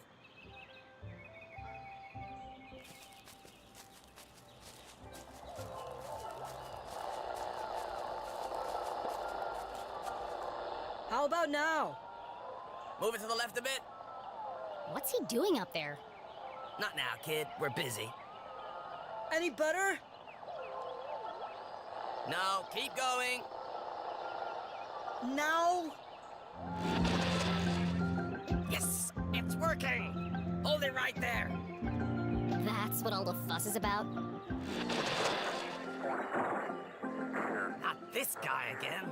What is that? Whatever it is, it's not my music. Maybe it's jazz? Shh! I'm trying to listen. You shush. I'm the DJ. I'm in charge. When's this party getting started, boys? Oh, just a few more minutes. How are we supposed to dance to this? I think we're losing them. Another station must be interfering with the signal. But there aren't any other stations in Arthurton. Wait! All these wires must be acting as a giant antenna. Jenny listened closely to the mysterious transmission. I heard some numbers. It was like no other radio broadcast she'd heard before. Hold it steady! Sorry, I'm trying.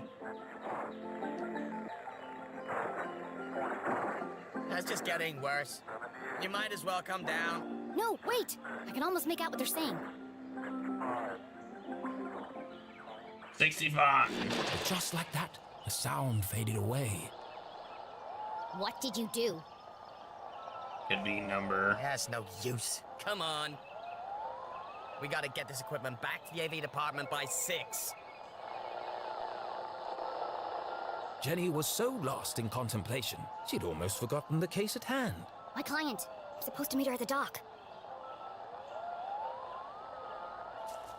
Why are they trying to pick up?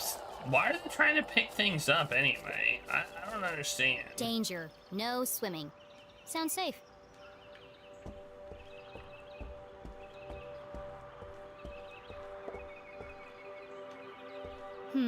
How do I get this ladder down?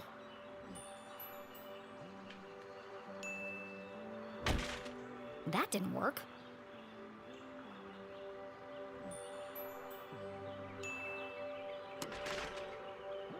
Arthurtonian workmanship at its finest. Well, I guess we need to find something to figure that out.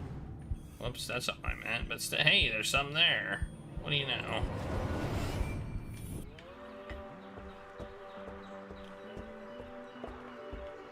Oh, good, the secret. I meant to run. It's Dan. Aha! Got you this time, you slippery fella. Ah, shucks. Just another boot. Excuse me, Mr. Humdrum. Oh my! If it isn't little Jenny LeClue. What a glorious day, don't you think? As far as Jenny was concerned, small talk was like a second pair of underpants. Uncomfortable and completely unnecessary. But Mom always says, create a good rapport and they'll reveal everything to you. So she gave it a shot. How's the fishing? Oh, the fishing's great, but the catching is bad. All I'm getting are old boots and strange bits of metal. But just look out there, Jenny. She's got that wonderful afternoon glow. No one knew why the lake glowed at night, and few were brave enough to swim its murky waters. What lay beneath its depths was the stuff of myth and legend. I mean, it does say danger, no swimming. Somewhere out there lies the giant red herring, or so they say. But no one's ever caught one. Sounds fishy to me. Well, if she's out there, I'll catch her. Someday. Great. Well, now that we have a good rapport, where can I find Mrs. Humdrum? Well, she's down there on the ridge. Only one problem. I think the ladder is broken. Ah, yes. There's a knack to it. First you shake it, then you kick it, and then you push it. Sounds unnecessarily complicated. I'll join you down there in a bit. Just have to sort my tackle out. Shake, kick, push. Got it.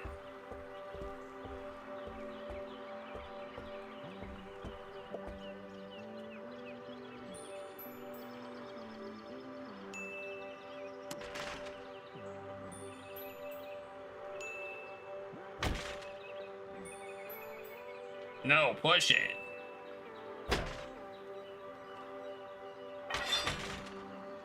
Aha! That did the trick. I didn't have push as an option last time.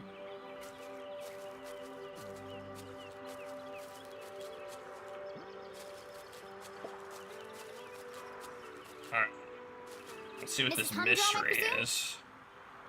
Oh, hello! You? I'm the private detective you contacted.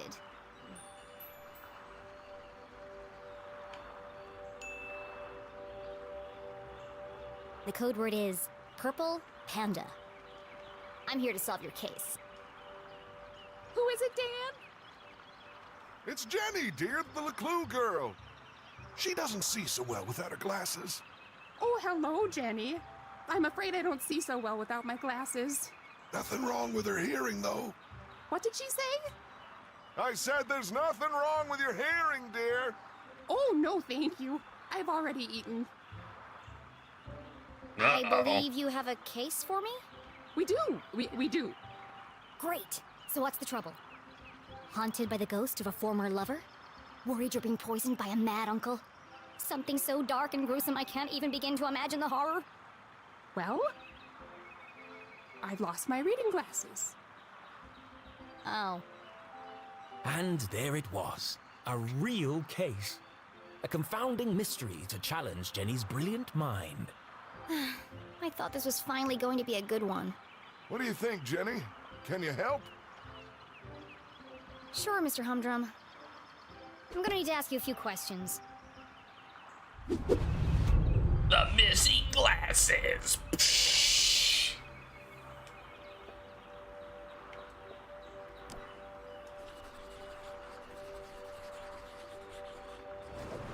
Jenny recognized the distinctive indentations left behind by a pair of spectacles. She must have been wearing them recently. You still have marks from your glasses on the bridge of your nose. You probably lost them within the last day or two. Oh, I never would have thought of that. When do you last remember wearing them? I'm really not sure. Dan? You had them at your Tuesday book club. Oh, yes. We're reading 50 Shady Graves. I've never been interrogated before. This is such fun.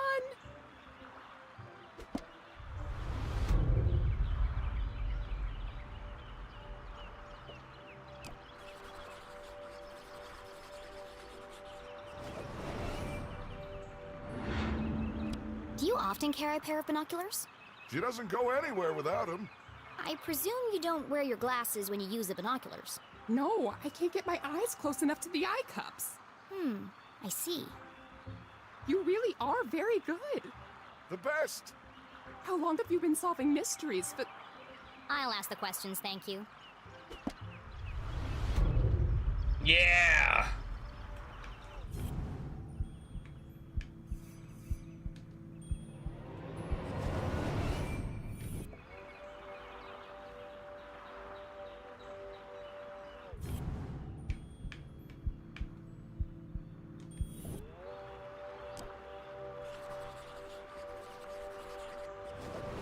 Jenny had often snuck through the hole in the fence at Grubman's to watch the races. She could understand why the dogs ran so hard. They were chasing the promise of food. What the adults were chasing was less relatable.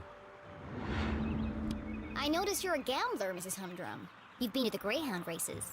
That was yesterday. we always go to Grubman's on Wednesday. Did you take your binoculars with you?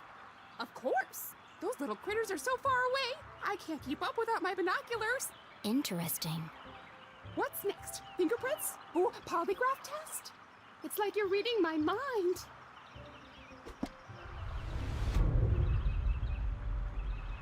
I'm a genius. The heck is that? Sticker. A secret. Anything on the shoes? Oh, those are. Oh, another secret. I'm getting all the secrets. Wait, was there something else there? No. Man. Button. Button. Palette.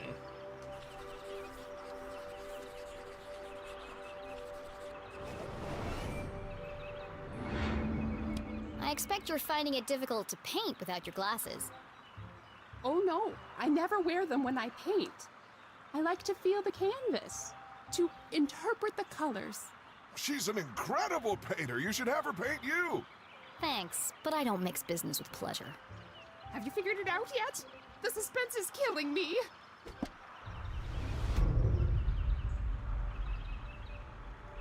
We got 2 more clues.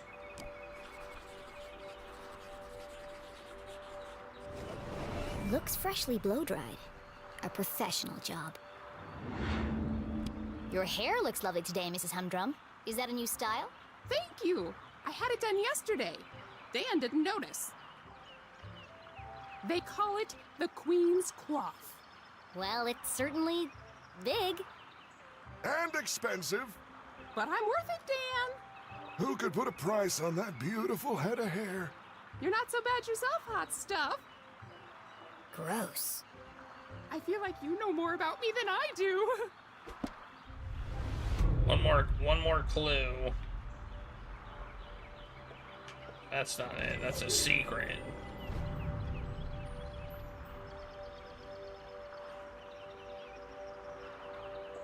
Oh, and then another one.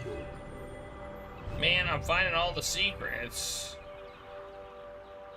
Are there any hidden clues?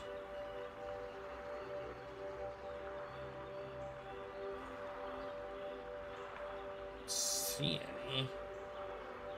What am I missing? Leg, foot, shoe, paintbrush? Oh, paintbrush.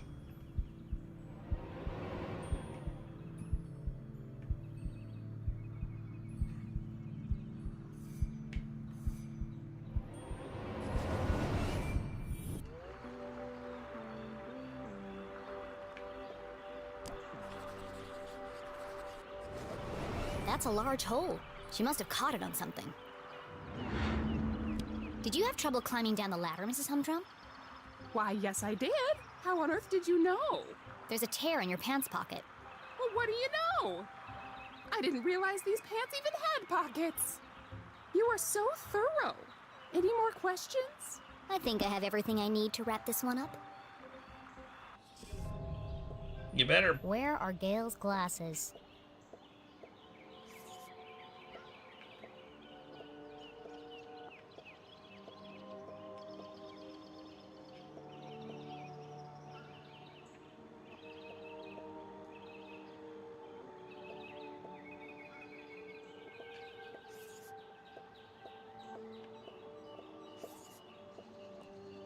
I don't think that's right. But you know, maybe. No. There's a big hole in her pocket, but Gail didn't even know her pants had pockets, so it's unlikely that she would keep her glasses in them. That's valid.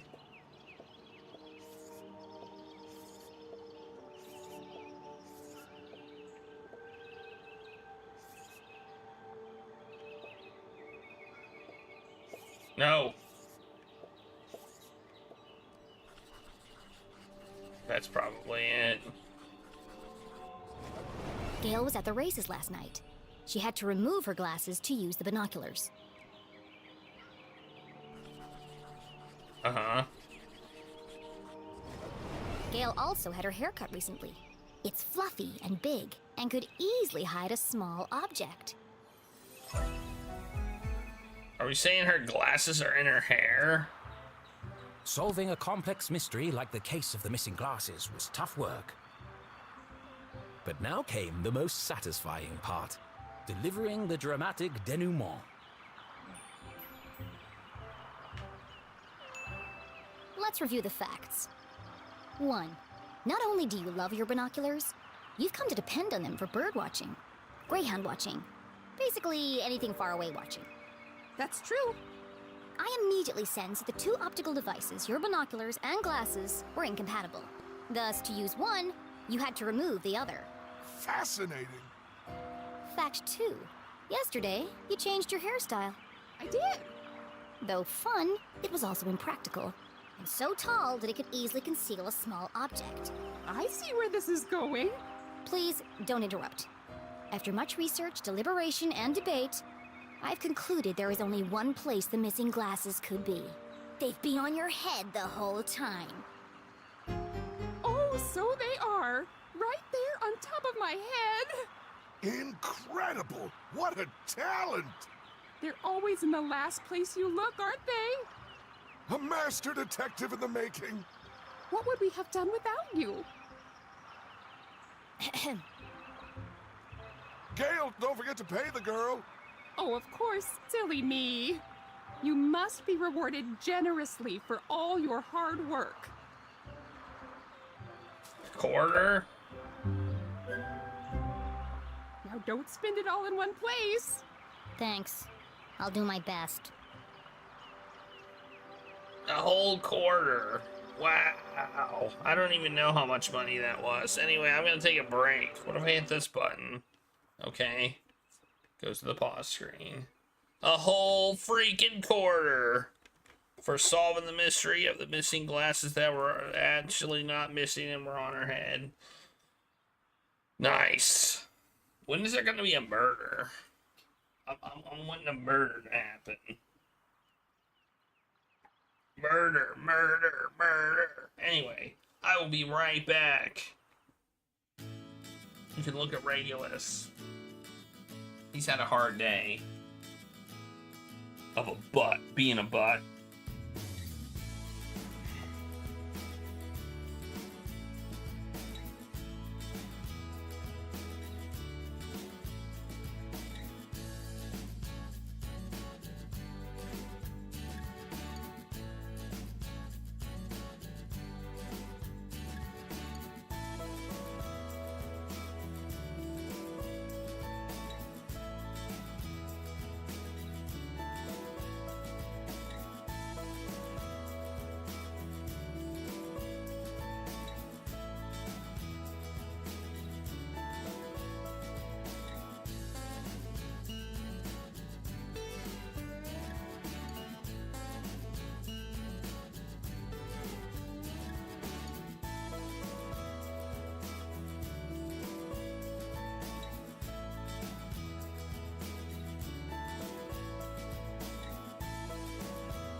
Punch Lenny in the back of the head.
Ah! Hey, I'm back. My button. It took me 3 pushes. That's why I'm always muted. So my button takes me 3 pushes. It was really hot today. Like, really hot today. Like, really hot today. Like, it felt like 108 degrees outside. Hot today. Hot stuff coming through.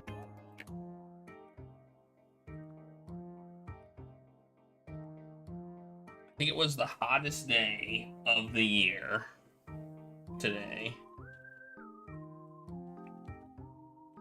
I went outside and I almost died.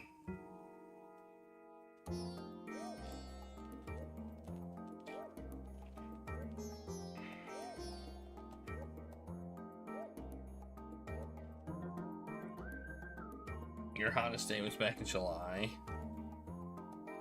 I think it was the hottest day.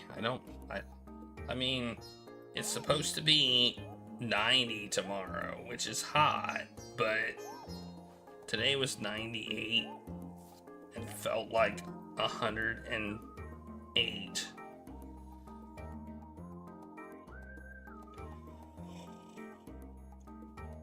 Like, oh, heat advisory.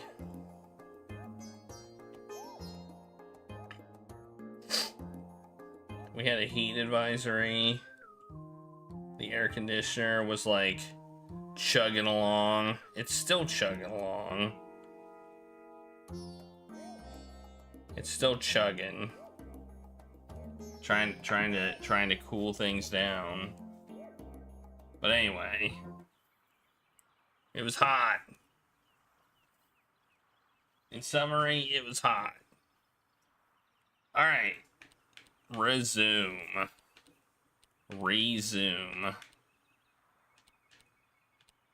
Saved just now.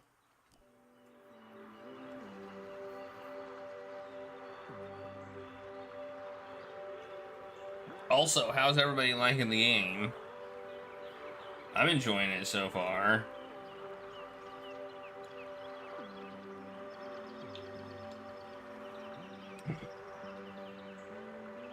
Eventually something's gonna happen.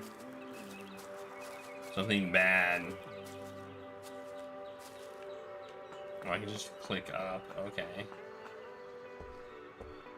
Run!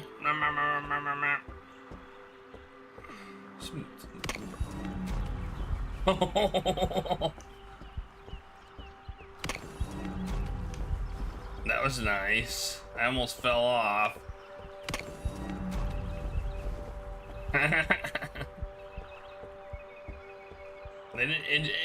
Like how they didn't just have you stop. Hey, he's gone. Where'd he go? Are you ready, Keith? Wow, what an amazing detective. Glasses on her head. Who could have guessed? Oh, you heard. Whatever would we do without Master Investigator Jenny LeClue? I thought it was pretty cool, Jenny. And a whole nickel! You must be so excited. Nickel? What? Yeah, that's more than her mom makes in a month. Come on, guys. Let's all just... Hey, Jenny, my grandma called. She wants her sweater back. Oh, how wonderful it was to joke around with friends. I've had enough of this.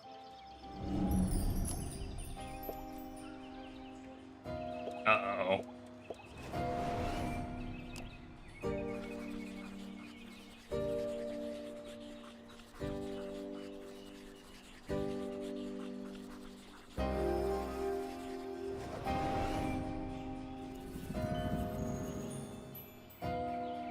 Be mean or really mean? Really mean.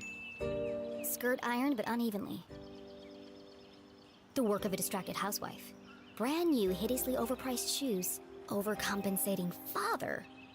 Your dad's sleeping with Deborah's mom again, isn't he? What?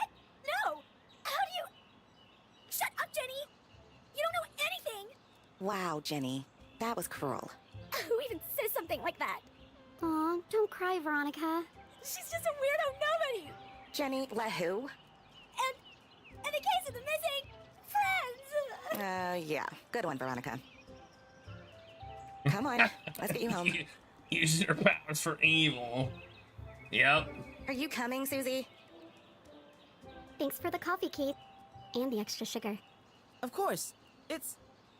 Nothing special at all, and the same thing he does for everyone? Oh, okay. See you around, Keith. Uh-oh. Well, that went well. I have questions. His head's, like, way up there. Is he, like, really tall? Shall we? Yeah. I've got no And look at customers his now neck. anyway.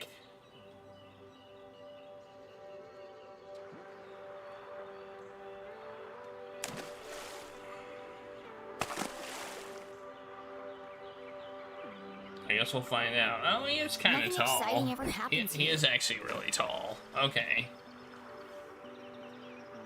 He's actually really tall. I'm so tired of these simple cases.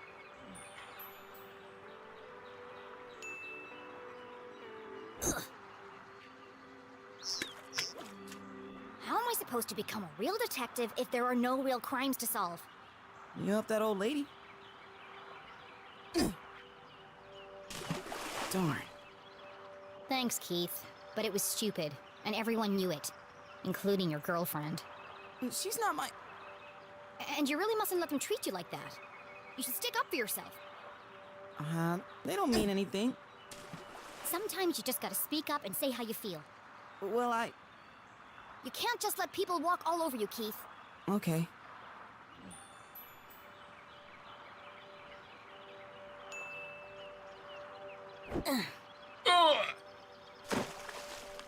It doesn't matter anyway. Nothing's gonna change. Not in this ghost town. It's not so bad. Don't you ever wonder what it would be like to live somewhere else? Oh, not really. Who am I kidding? There is nowhere else. Not for miles.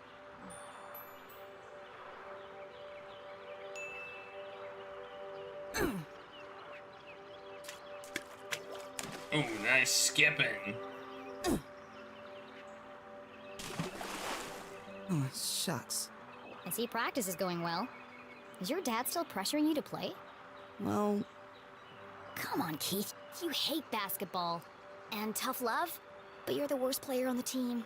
Not the worst. Well, on the bench anyway. Why don't you just tell him you don't want to play anymore? It's a Strasberry tradition. That's my point, Keith. This whole town is dead, stuck in the past. Everyone is just doing what they're told without questioning why. Where's the ambition, the sense of adventure? Are we still talking about basketball?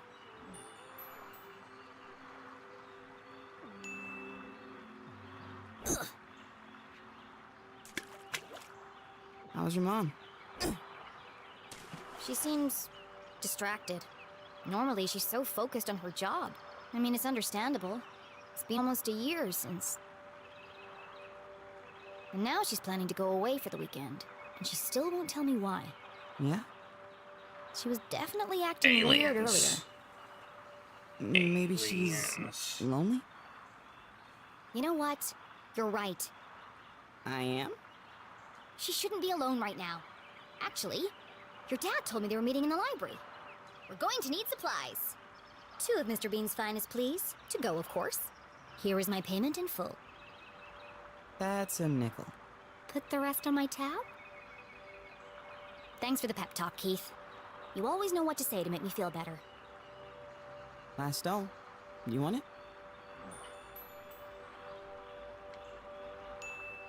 You take it. You need to practice. Here goes nothing. Three-pointer! Nice one, Keith.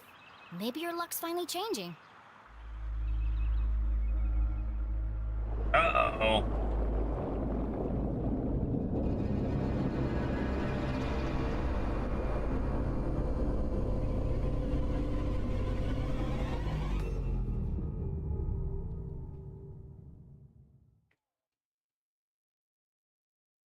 Keith was I have an a feeling excellent some listener. bad stuff is about Or to maybe go he down. just didn't speak much. Either way, Jenny really enjoyed their little talks. He was the only person who really seemed to understand her. Jenny biked briskly towards the library back on campus to surprise her mother. Nothing exciting ever happens here, she grumbled, unaware of the great adventure that lay in store just around the corner.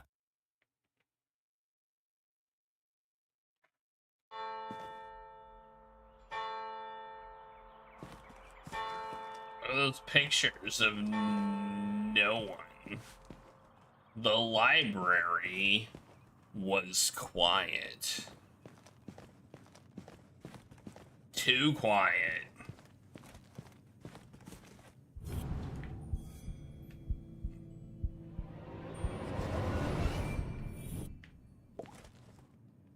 Secret.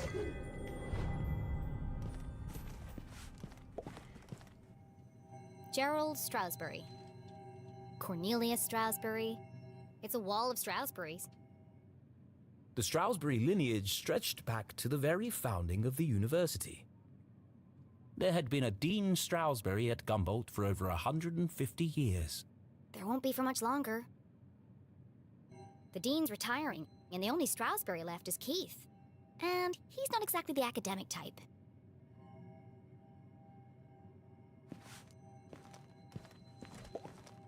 No one on duty. A book thief's paradise. There's a note on the desk. This man is not allowed in the library due to past incidents. He may be wearing a hat or a fake mustache. Be vigilant. Someone keeps leaving book carts in the quiet study area. I want this. This is a sticker. Someone keeps leaving book carts in the quiet study area. Please remember to return the carts to the front desk and stop standing on them. We've got ladders for a reason. I can't flip it. Man.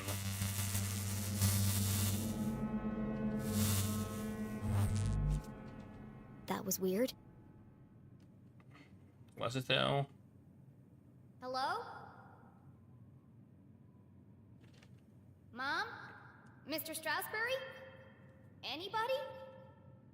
Jenny's words echoed through the library. Something's not right here. A mystery was unfolding.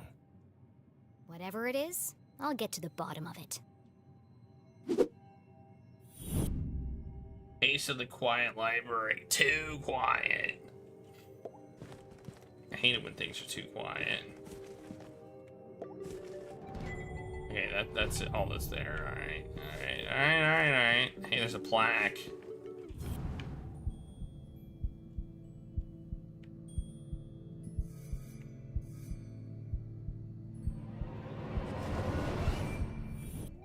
Les Stroudsbury, Gumboldt's 21st and jolliest dean, smiled down at Jenny.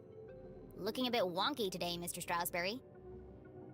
A pair of wires ran down the wall and disappeared behind the painting. It's too high to reach. What are you hiding back there? Oh, there's a hint. The chandeliers that adorn this library are made from rare Arthurtonian quartz. Kindly donated by the Glatz Foundation. The Glatz family was one of the oldest in town. They were the first to mine the valuable quartz deposits beneath Arthurton. And as such, they became incomparably wealthy. And they sure like to let everyone know it.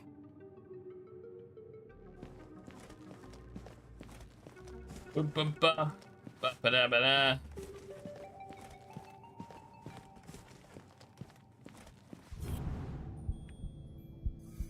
Secret.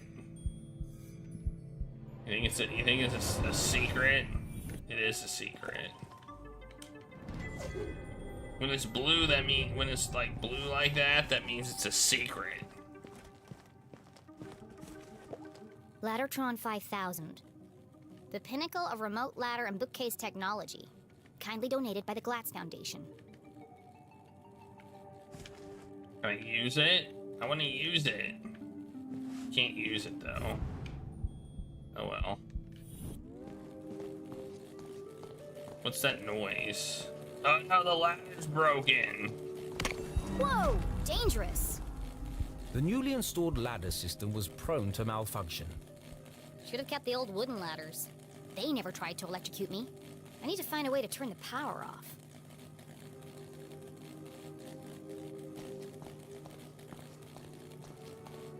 Maybe like this. Jenny gazed at the technological marvel of Laddertron 5000. Seems pointless. It's not hard to move a ladder. Sometimes it feels like some unknown force is just trying to slow me down.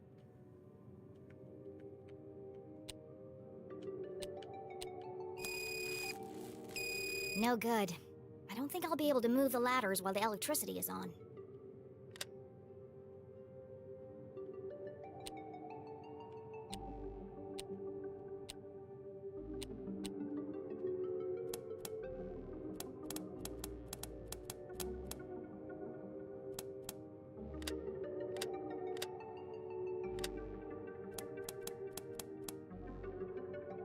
What am I supposed to do? I don't seem to be able to exit out of it.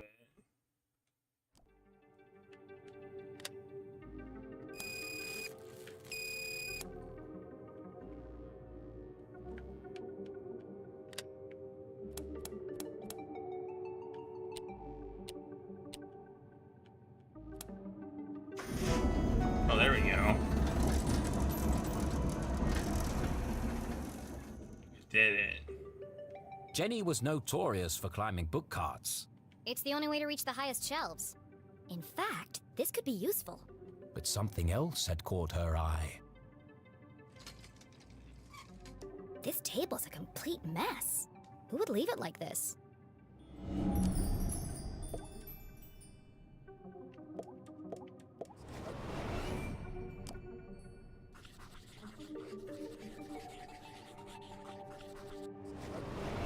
Illegible scribbles, intricate diagrams of giant machines, a worn copy of Aliens in Arthurton. Jenny knew only one person could have been sitting here. CJ. It's odd, though. He usually hides everything when he's finished. What's this?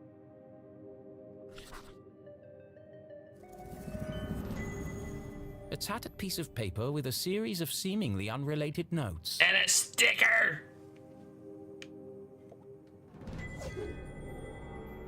I got a sticker. Shadowman. Possible landing site. UFO swarm. Experimenting on corpses. UFOs, Shadowmen, experiments on corpses. It seemed that CJ was unraveling a mystery of his own. Wait, there's something on the other side. Wow, a color map of Arthurton. Jenny had never seen a town map with this level of detail before. I can't believe CJ left this behind. That's so unlike him. He'd be terrified if anyone else found it. I'll keep it safe until I see him again. Ooh.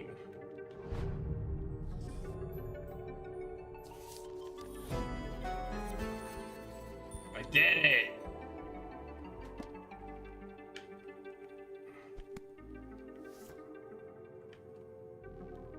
I found a map!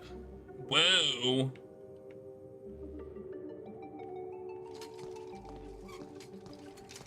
Can I run? No, I can't.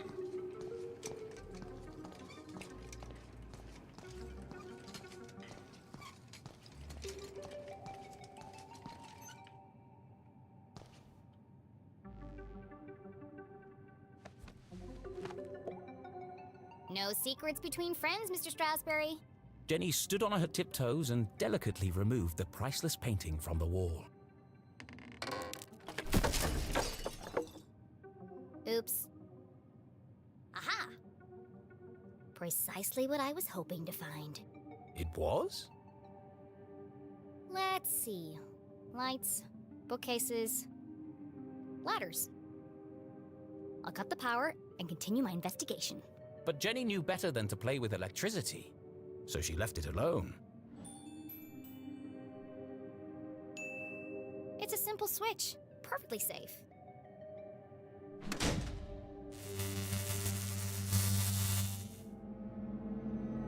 eerie silence unnerved our tiny hero. But even worse was the dark. Jenny had always been terrified of the dark. Just breathe. A great detective never succumbs to fear.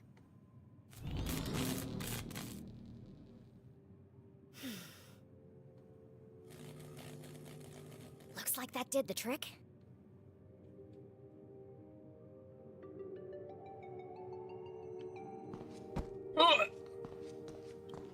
Let's run. Ooh, what? Let's go.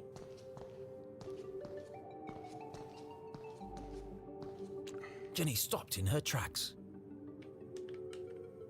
The sign clearly read, "Wet floor. Caution." Her path was blocked. You're kidding me, right? Trampling muddy feet over a perfectly clean floor? She was a maverick, not a monster. Alright, I guess we'll go up the ladder.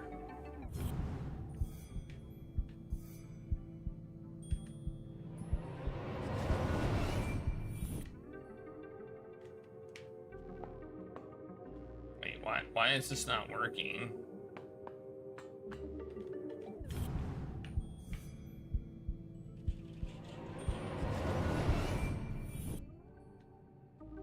Why can't we go up?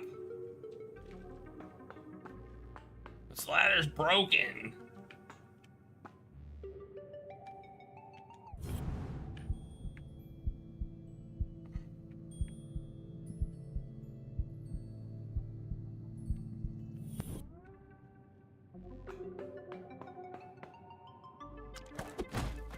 Ow. Wow, that really is slippery. It wouldn't be a good idea to leave my footprints everywhere. I can move it. Oh, I see. There's not an opening there. That makes sense.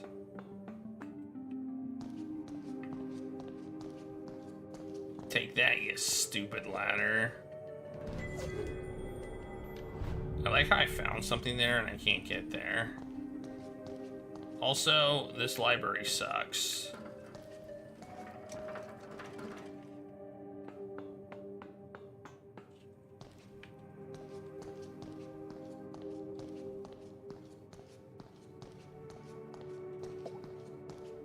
The fallen remains of a bookcase blocked Jenny's path. It looks like a bomb went off in here. It's too precarious to climb over. Too precarious. Too precarious. It's too precarious.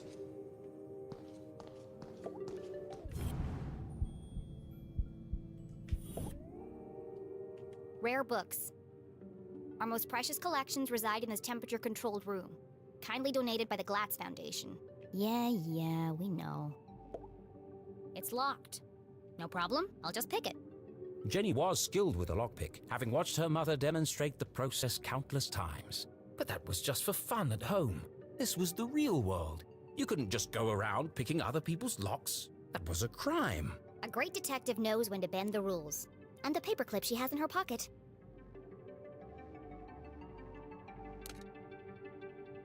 Oh no. Mom always says, lockpicking is a subtle art. Move slowly and search for the sweet spot. What kind of key is this?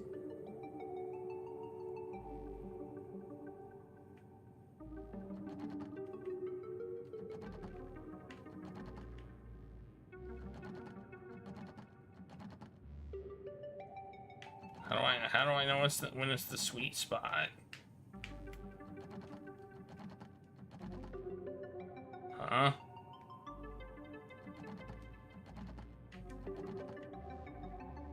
But how do I know? There's no I don't know how I'm supposed to know when it's the sweet spot.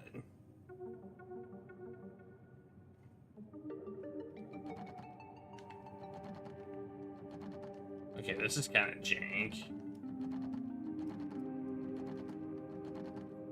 Isn't really how lock picking works, but okay.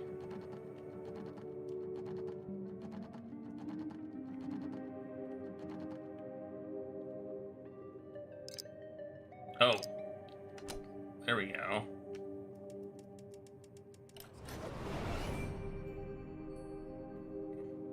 I have to do it multiple times?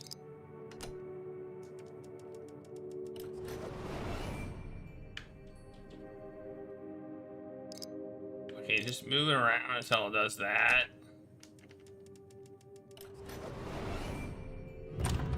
Got it. Those must be some weird-ass locks. It must have been a rush of blood that caused Jenny to act so irrationally. Regardless, she had picked the lock and felt strangely exhilarated. What treasures lay behind the door? Oh, it's empty.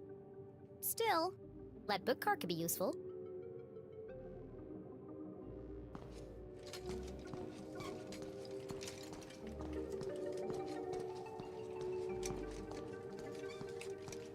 All the rare books are gone.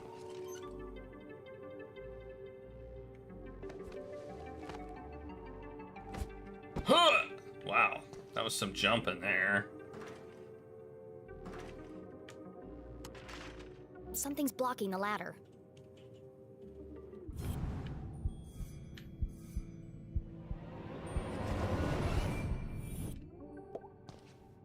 There's something stuck in the track. Ipsa, scientia, potestas, est. It's the Dean's ring! No wonder the ladders were malfunctioning. The ring must have caused a short circuit. Oh no. Is the Dean dead? I'll keep hold of this and return it to the Dean when I see him next. Whoa! An empty library, a fallen bookcase, and now a broken balcony? This mystery has all the hallmarks of foul play.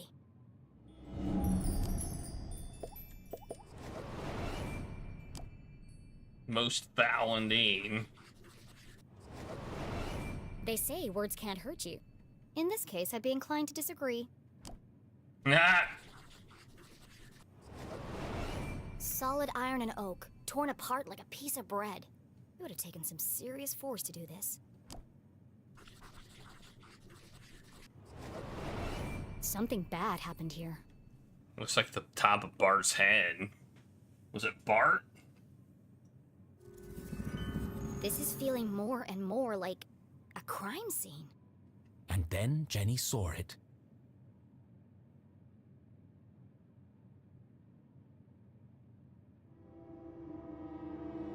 Covered in a ripped curtain and surrounded by broken glass. It is a crime scene! Oh no, murder!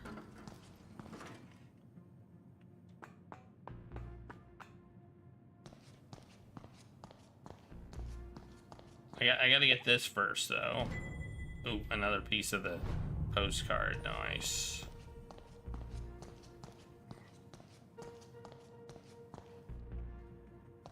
No, not that one. This one.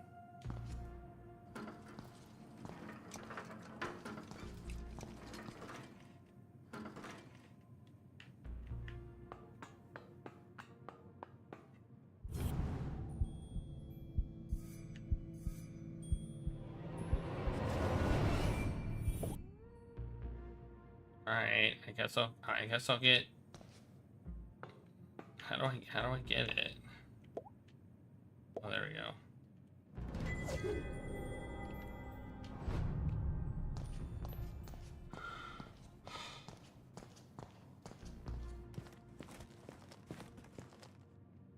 Uh-oh. You never forget the first time you see a dead body. It harrows the mind, terrifies the soul, scars you to your very core. A dead body? No way. No way! This is amazing! Who lay under that curtain? Who had breathed their last breath? Who had shuffled off this mortal coil to meet their maker? It could be anyone. I mean, it could be an escaped lunatic from the asylum. Or an axe-wielding maniac on the run from the cops. It could be... It could be... Mom? Oh no. Please, no. No, you never forget the first time you see a dead body.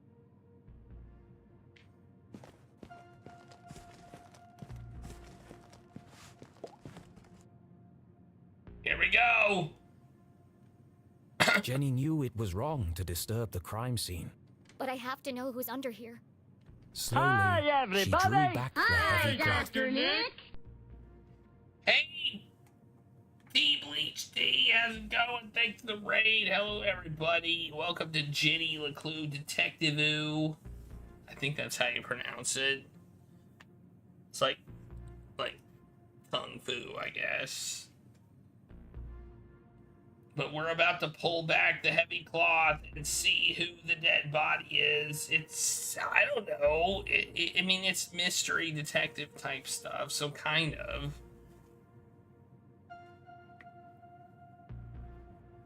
It's so far pretty good. But welcome everybody, I'm Taco Adventure, and I'm trying to play and beat every single graphical PC English language adventure game ever made, and this is one of them. So, welcome, welcome, welcome. Here is a plunge for everybody who came from the raid. Less puzzles, less puzzle mini games, yeah. We've had a few, but I don't know. It's kind of like I don't even know. I don't even know. It's kind of like Sherlock Holmes in a way.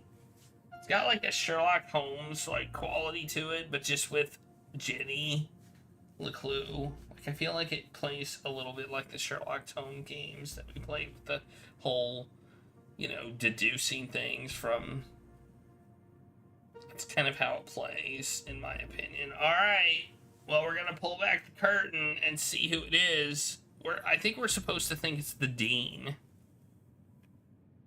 I think we're supposed to surmise it's maybe the Dean. Oh, also there's I noticed a secret at the top. So let's do it. What were you up to? Did somebody give you a shout out? Let's see what happens if I click outside. Oh, it closes the window for me. S, shout out. T. There you go. Dead by Daylight, Castlevania chapter is out. Sweet. I hope that was fun. I'm also using a controller, which I almost never use a controller. So, the game said, use a freaking controller. And I was like, okay, I guess. Alright, let's go. Let's see who it is. Please don't be my mom. Please don't be my mom. Dean Stroudsbury? It is the Dean! I knew it! Thank God. I'm sorry. I didn't mean it like that. Poor Mr. Stroudsbury. What happened to you? Was this a terrible accident? Or worse? Murder! Her stomach churned. Murder! Seeing the Dean's lifeless face, his contorted frame, Jenny felt the urge to run, to get as far away from this horrific sight as possible. Jenny had longed for an adventure, for a real case to solve. I didn't expect it to be like this. She gathered herself, took a deep breath, and began to search for clues. Look at all those secrets. There's like one there. There's one over here. I saw it. Boom. Yeah, happy now, Jenny? I mean, jeez.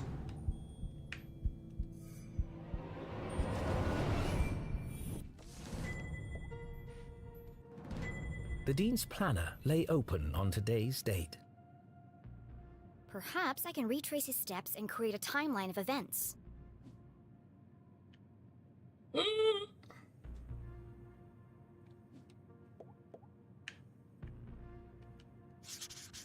Meet JL.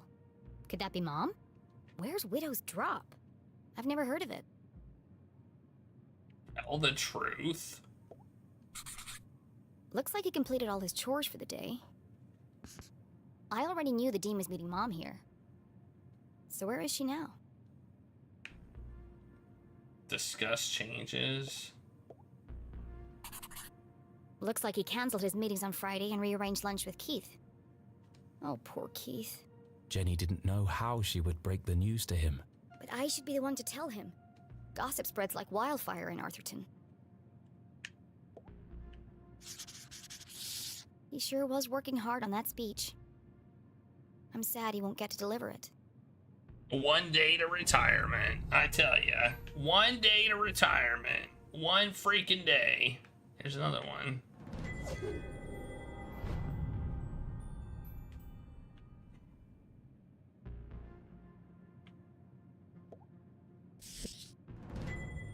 The Hawk and the Weasel and Other Bedtime Stories. It could be important.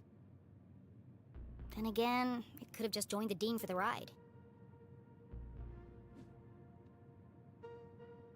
Yep.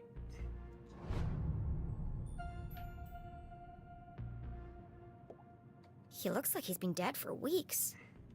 His skin is pale and colorless, and there's a strange mark on his neck. That is weird. It's a book about predicting the future. I suppose it didn't belong to Mr. Stroudsbury then.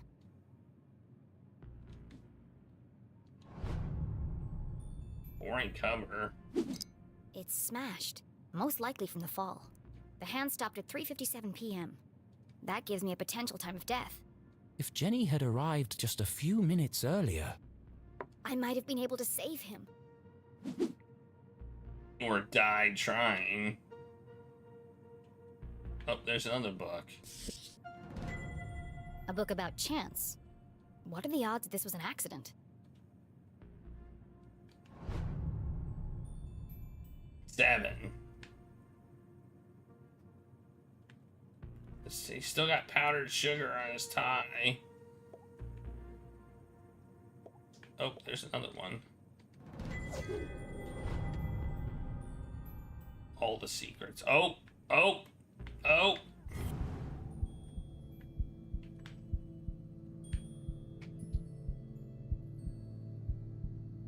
Yeah, I had it. I had one. Oh, it's here. It's his hand. Oh, he's got something in his hand. The Dean's hand was clamped shut around a small object. That's strange. Rigor mortis usually takes hours to set in. I'm sorry for what I'm about to do, Mr. Stroudsbury, but this could be a vital clue.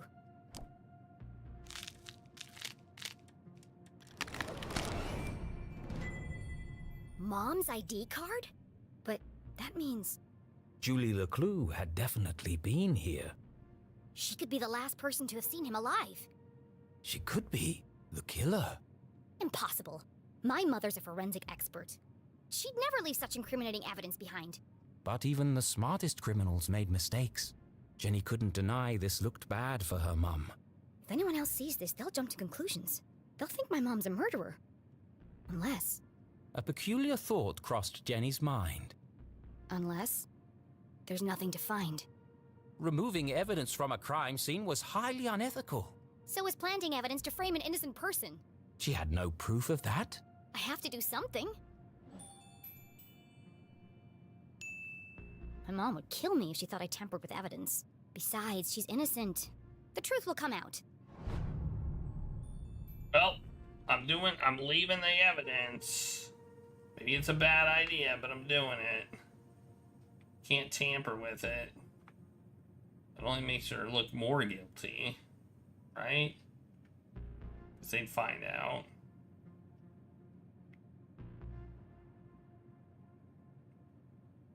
Okay, what's the last thing we need to find? Oh, his other hand. There are bits of glass and metal debris everywhere. He has burn marks on his hand. I think that's all the evidence I'm going to find here.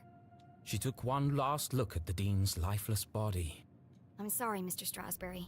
I promise I'll get to the bottom of this. And cover him back up. Jenny knew she should leave and call the police. But how often did a case like this come along? Never. There's more to this than meets the eye. The case of the dead Dean. Some of this evidence must be connected. Maybe this was all a ruse by her mother to give her a case to solve. So she opened her journal to join the dots. I wouldn't be surprised. What was the apparent cause of death?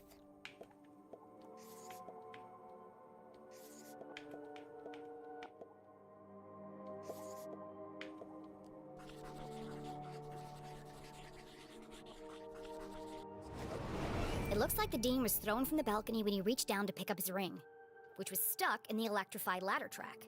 He grabbed the curtain, but it didn't slow him down.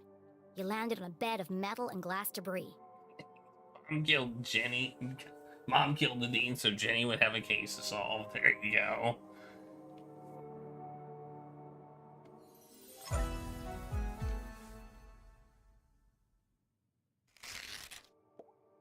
What is unusual about the Dean's death?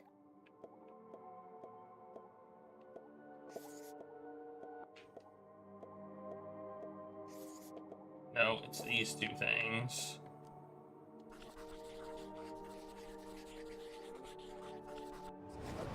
The Dean has a strange mark on his neck. All the skin around his face is gray and gaunt. I've never seen anything like it before. He's holding my mom's ID card, which makes her the prime suspect. But why would she, or anyone, want to kill Dean Stroudsbury?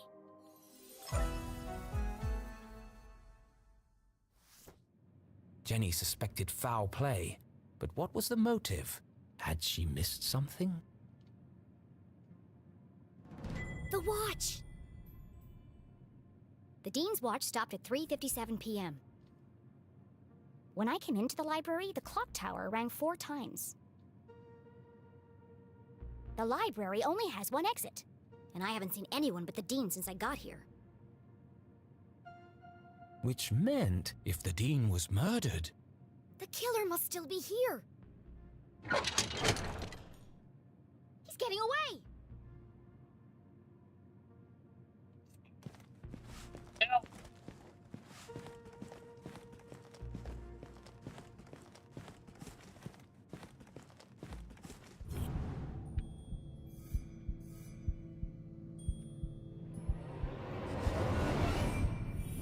Oh, it's just a freaking... It's just a freaking, thing. Jeez. Why is this curtain lower than all the other curtains? Also. Okay, this seems dangerous. Jenny could hear police sirens in the distance. Someone must have tipped them off. I'll catch the murderer and keep him busy until the cops arrive. Chasing after murderers was hardly the job of a little girl. Hey you! Stop! Ow! Despite surviving her fall without so much as a broken bone, Jenny couldn't help but feel she had failed. As the sirens grew louder, she knew it would only be a matter of time before the sheriff arrived. And then she'd have to explain why she hadn't called for help. But the worst feeling of all was that she had let the killer escape. As she drifted slowly into unconsciousness, Jenny heard a familiar voice. Concerned, gentle, soothing. Jenny? Oh, Jenny, what have you done? Mom? Freeze! You're under arrest. What? Okay. What have I done?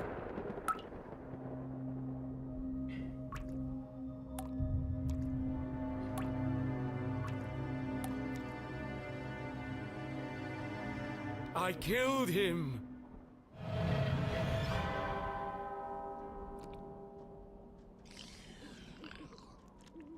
This is all wrong.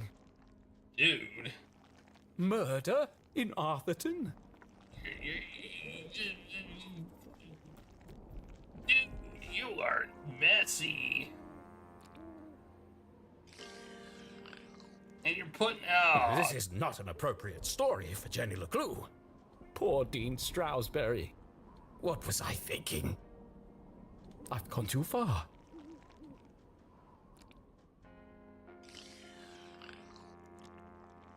Perhaps I should take a break.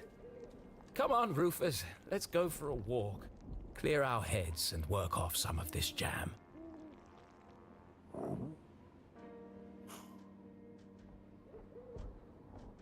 I think Rufus says no.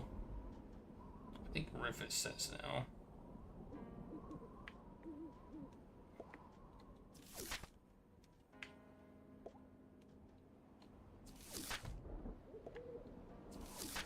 Too dark.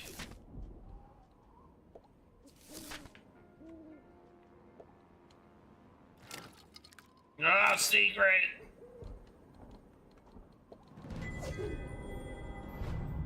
He is. What do you think that is?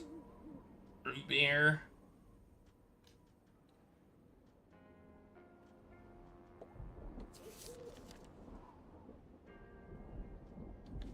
Okay, we've already read that.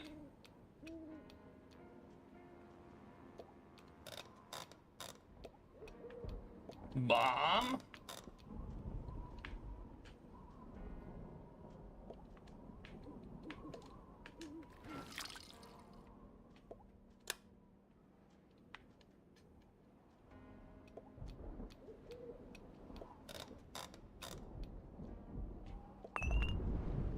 Oh no! I tipped over the ink jar.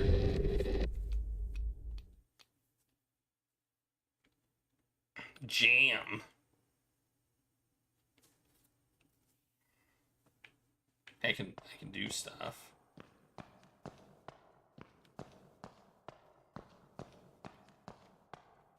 I mean, raspberry jam is pretty tasty. I'm not gonna lie.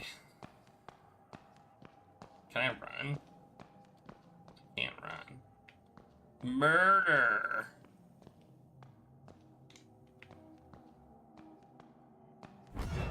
Oh no! I'm falling.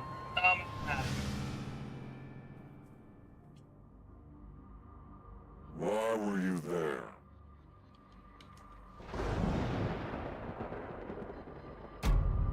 I told you I was looking for Mom. Why? We were going to grade papers. When do I get to see her? Did you disturb the crime scene?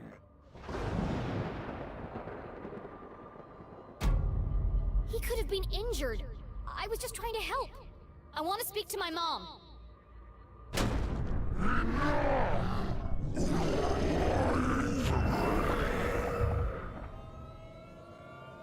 Okay.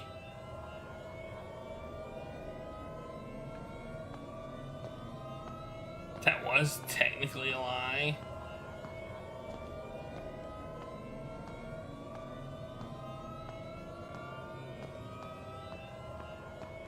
You are technically correct, which, as we all know, is the best kind of correct.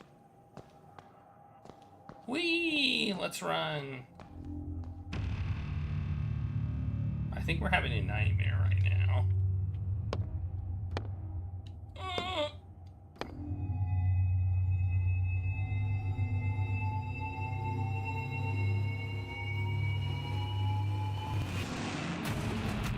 So close.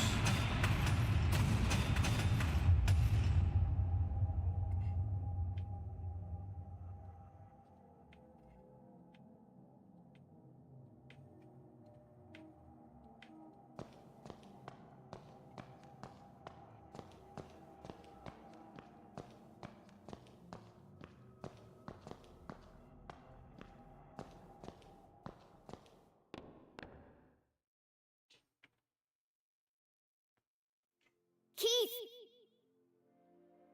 Please, look at me.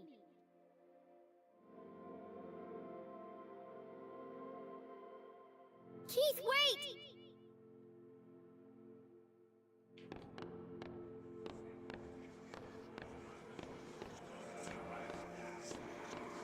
Is revenge, an affair gone wrong, guilty, she wanted his job, they were lovers, pure evil.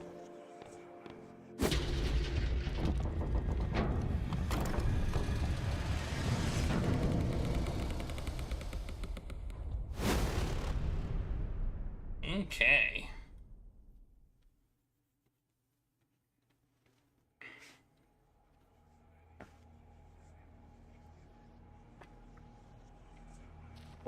hell?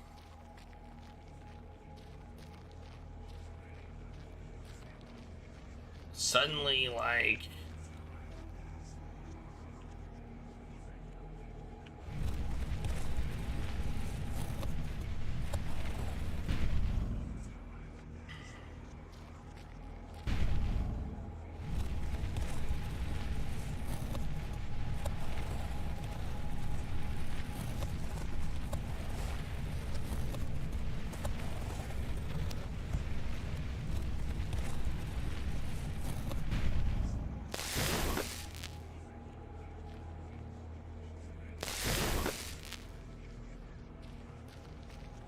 Okay, I have no idea what's happening right now.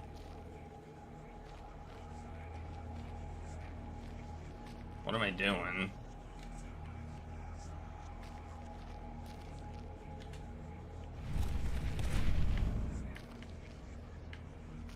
I mean, that seems right. Right? I mean... Oh, there's another one.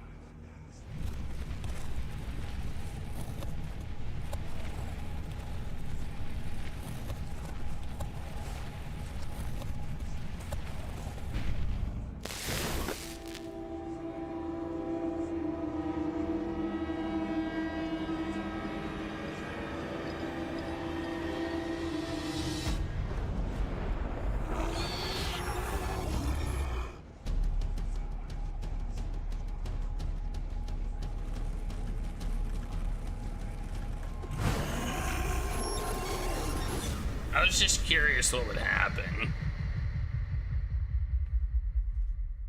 Maybe that's supposed to happen. Maybe I can't get away. What a horrible nightmare. Dean Stroudsbury was dead. My mom was in jail. Keith told me he never wanted to see me again. And worst of all, I was surrounded by an evil army of giant teddy bears.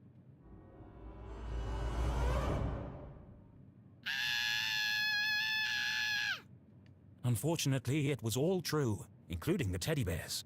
My eyes! There's something wrong with them. Everything's pink. But her eyes were fine. It was the room that was pink.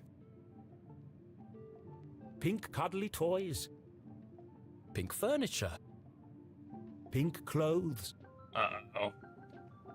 And a hand-drawn homage to teenage heartthrob Pelvis Cressley. Covered in pink hearts. Pelvis Everything a Presley. teenage girl could dream of. It looks like a marshmallow exploded.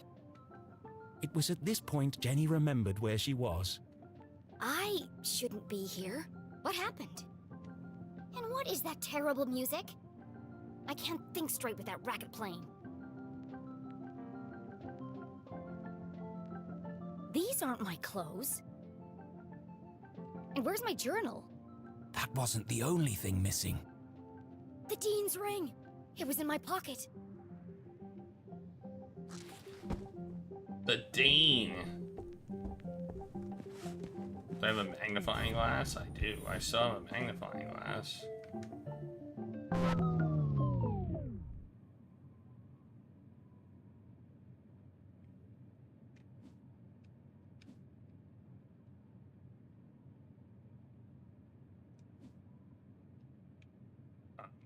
Okay.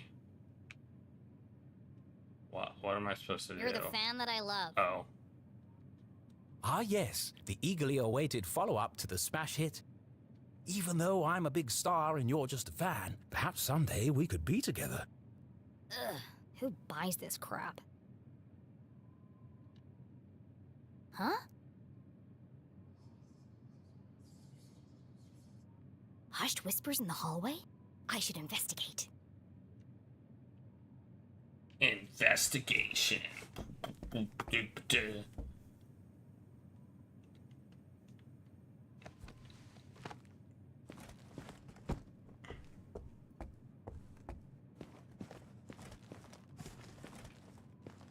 Look at that chandelier thingy.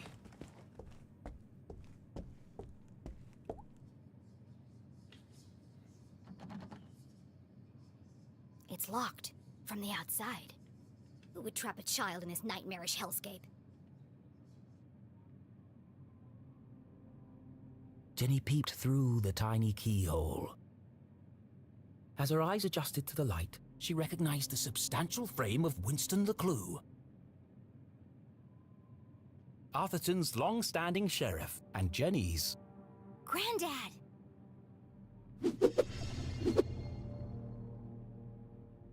Jenny's relationship with her grandfather was contentious, to say the least. Okay.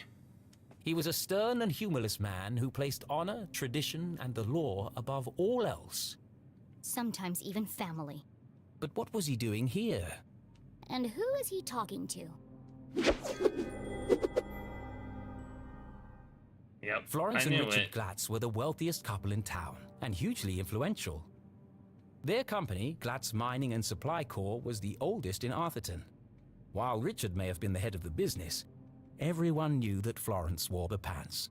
Exceptionally charming and generous, she always had a smile on her face. Which is why I don't trust her one bit. Being careful not to make a sound, Jenny leaned in and listened. With everything going on, I don't have time to watch her. It's no trouble at all, really, Winston. She can stay for as long as she likes. The girls are great friends. I only hope she feels better soon. That was quite the scene she made at the funeral. She should have left the boy alone. Really, Winston, this whole situation must be unbearably traumatic for the poor girl. Her mother in jail, and what she saw in the library. One shudders at the thought. And all this barely a year after what happened to Henry. She'll be fine. Just keep an eye on her. She can be a real handful. Oh, don't worry, I've planned everything. Pony rides, afternoon tea, and tomorrow, we're going dress shopping. Oh, that reminds me. I have something for you. Dress shopping? First they locked me up, now they want to torture me? I need to get out of here. Fast. But her curiosity was piqued. She had to know what Mrs. Glatz had gone to fetch, and so she waited.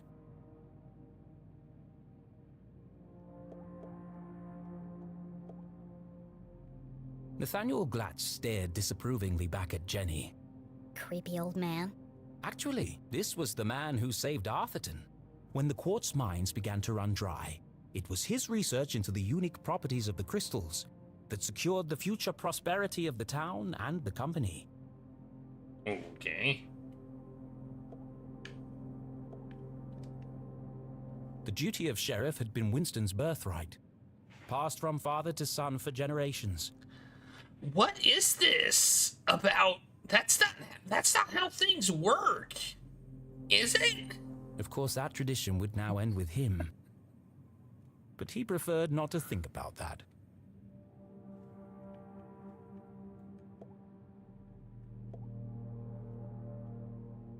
When Thalladius T. Pumberbitten discovered the first quartz seam lining the Great Mountains. Guess that's how it works in this fantasy place. Little did he know the impact it would have on the future of the town. Little did he know the Glatz family would muscle in and take over the whole operation. Nowadays, it was hard to go anywhere in town without seeing something made from it. Huh? Where did he go?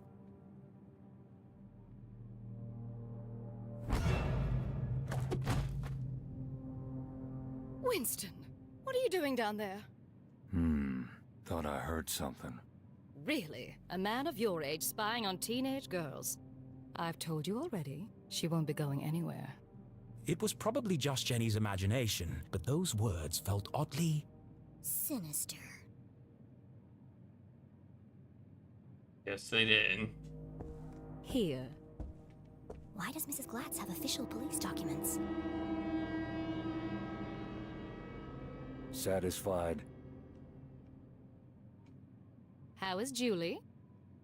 She's in the safest place, behind bars. Surely they don't believe she's guilty. I don't envy you, Winston. It must be hard to stay impartial. If the poor dear would just confess, it would make things much easier. I have everything under control. Of course you do, dear. No one doubts your loyalty to Arthurton. We must continue to look out for each other, now more than ever. Sheriff, are you receiving? Go ahead. It's the LeClue house, sir. We found something. I'll be right there. Over. It sounds like you've got important things to take care of. Yes. Well, good night, Florence. Good night, Winston. Don't let her out of your sight. She is a LeClue, after all. I'm sure we'll manage. Man, now everybody's a Jenny dick. couldn't believe what she'd just heard. Everyone thinks my mom's a murderer. Thankfully, her mother's fate was in safe hands. I'm pretty sure everybody there knows she's not a murderer and are absolutely framing her. That's what it sounded like to me. The fine people of the Arthurton Police Department. Oh, God. She's gonna rot in jail. Jenny could leave the case to them and enjoy a fun week of pony rides and shopping sprees. No. No? Mom always says a great detective leaves nothing to chance. I have to do something. But she was just a kid. What could she possibly do? This is my chance. The case of a lifetime. My mom needs me, and I won't let her down. I'm gonna find my stuff and get out of here. And just like that, a great adventure began. Stuff! We need stuff! I love you! I love you!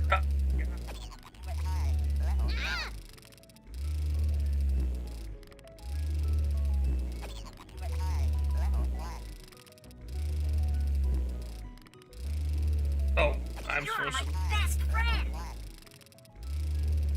No thanks. You scared the life out of me, pig!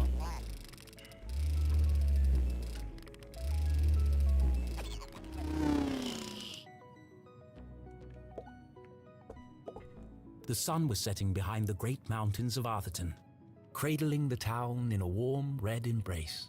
I slept the whole day away? I have to get out of here and make up for lost time.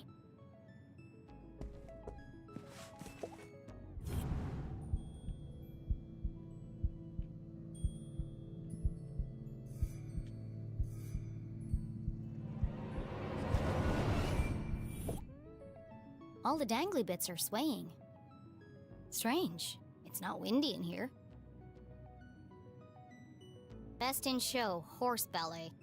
First prize, advanced table etiquette. There's one here for best smile. Seriously? It's the only one that makes sense. There's a track in the ceiling panel around the chandelier. It looks like it can move. A heart-shaped mirror for the lady who loves herself. Oh, secret.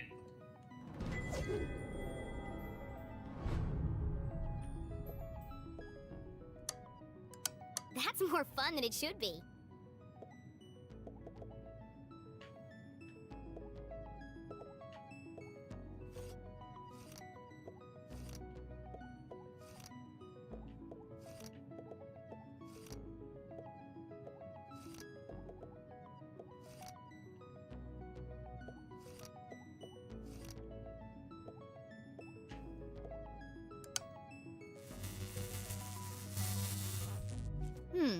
There's something strange about this mirror.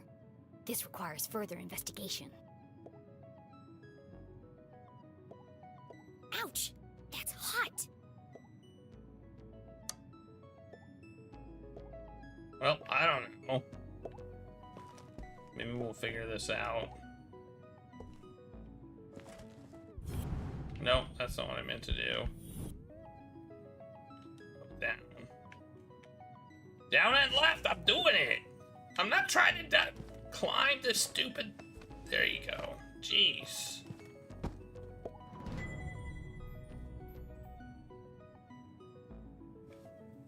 An emotionally unstable child was witnessed shouting at members of the congregation, causing damage to property and even desecrating the corpse. After a long chase, the girl collapsed and was carried from the premises. Hundreds gathered to pay their respects. The long-standing beloved dean, who was murdered in cold blood by a member of his own faculty. Allegedly! Come on! Allegedly! Jeez! The murder was first the town has seen in decades. After an anonymous tip, sheriff arrived at the scene and found a woman covered in the dean's blood. Evidence was like, she didn't have blood on her. Although a motive for the killings, and there wasn't any blood. There was no blood. Okay, this is all super suspicious. It's good.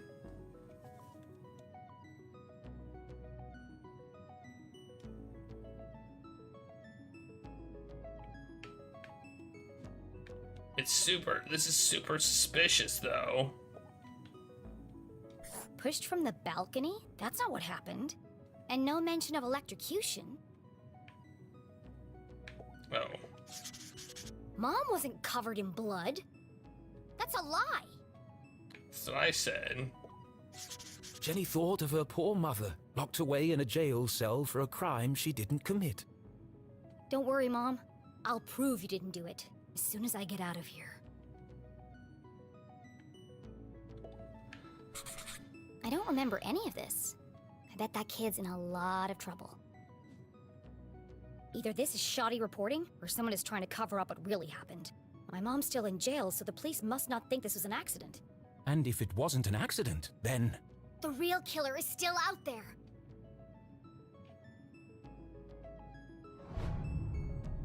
Alrighty.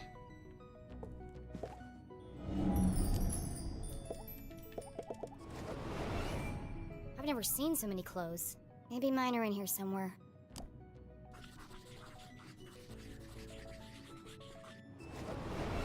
Well, my clothes definitely aren't here.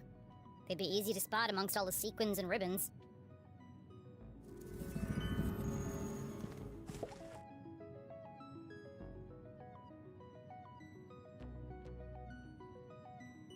Oh!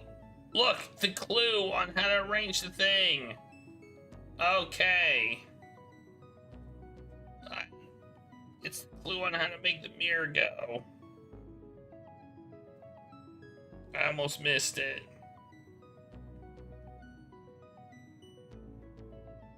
Take a picture of it.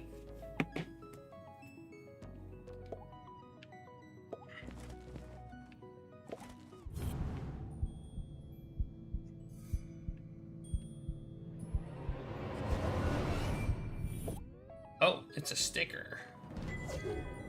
New sticker.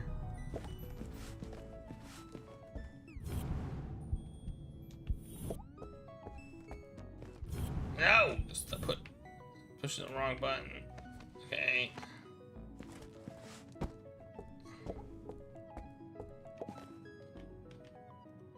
Alright. This one? No. Those are the ones that should... All of these should be off. Okay.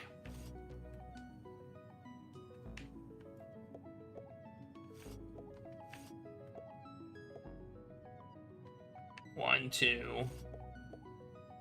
That one should be on. And three. 1, 2, 3. Okay. Then all these off.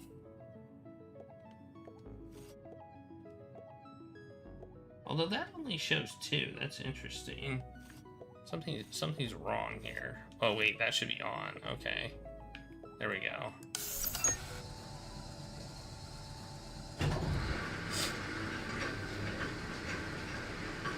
Nailed it!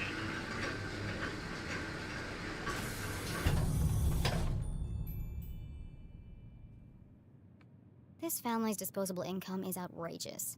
I always knew they were hiding something. I bet there are all kinds of horrific secrets lurking up there. Probably.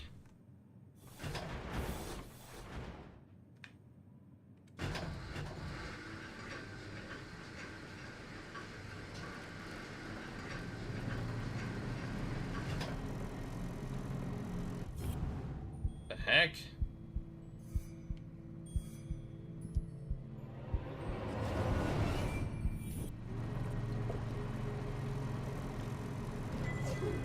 It's a dog! Nice.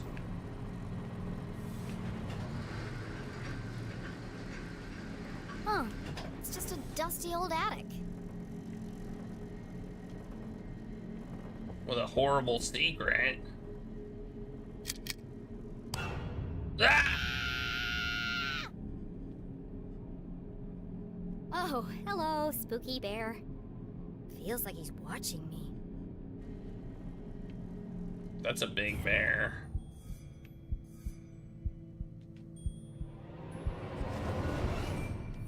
Everything in here is covered in dust, except this bear. And there's light coming from behind him. What are you hiding, spooky bear? Oh, let's do more investigating. Dozens of old boxes covered in dust and cobwebs, filled with toys, school projects, and old trophies. Attics, where dreams go to die.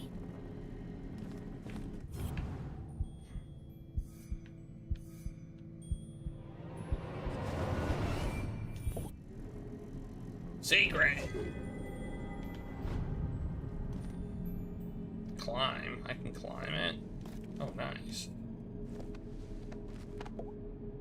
Aha! A way out of here. Locked. But where is the lock?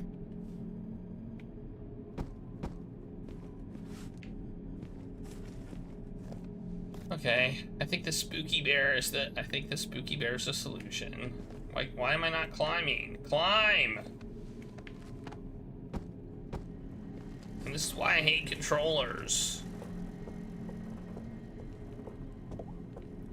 Move, evil looking bear.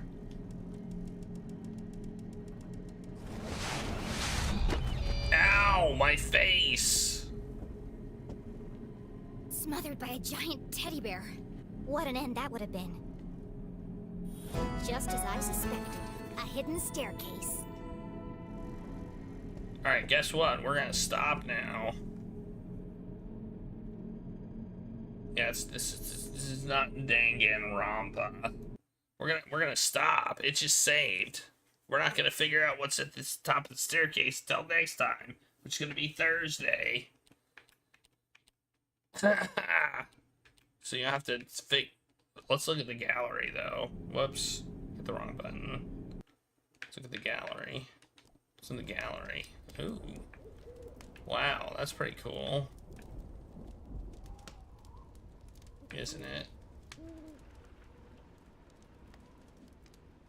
It's concept art.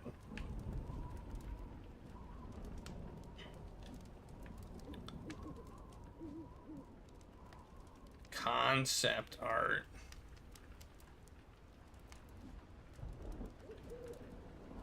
So far, I'm liking this game. It's fun.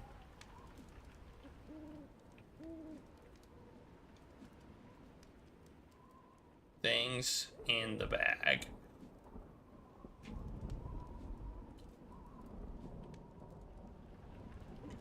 It's a fun little adventure with murder. I don't think it was just set up for me to solve a case. I'm beginning to think that maybe that's not the thing that's going on. Although I don't know. I feel like the author would thing. So the murder didn't actually take place. It's definitely picking up steam. Yeah. Oh, there's the ID card. And look, there's wreaths on the window, too. That's interesting. Alright. Quit. Quit. Are you sure? Yes.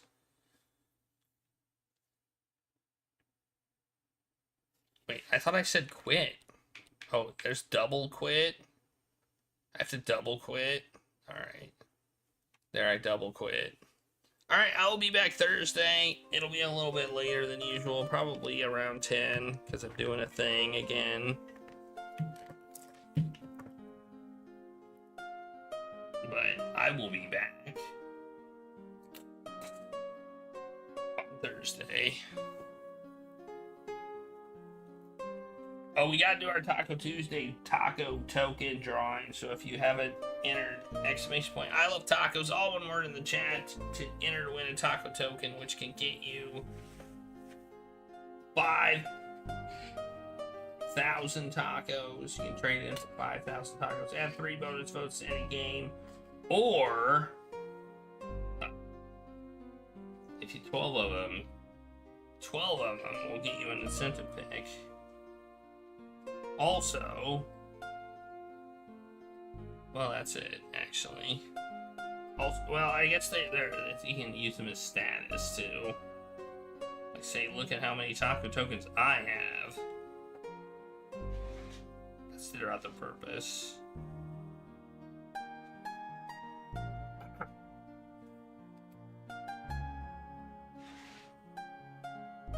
Currently, they have no monetary value. But who knows what the future holds.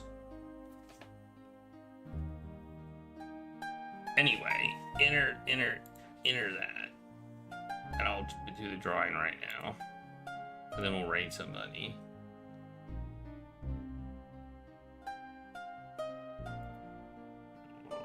Raffles. See, Finkelroy's high status there.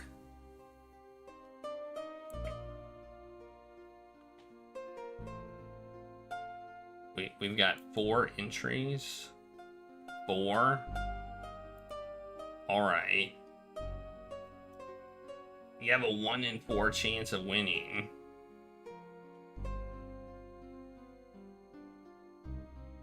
Well, the winner is Stains Blue.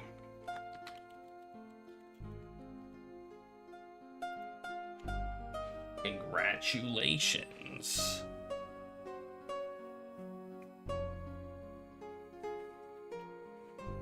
Alright. Who should we raid? Who should we raid?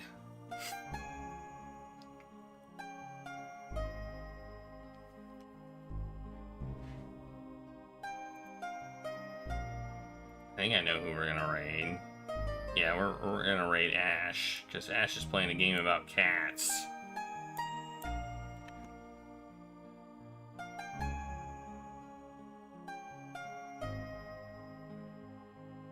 Although her ads are about to start. Yeah, it's called Cat Quest 3. That's pretty cool.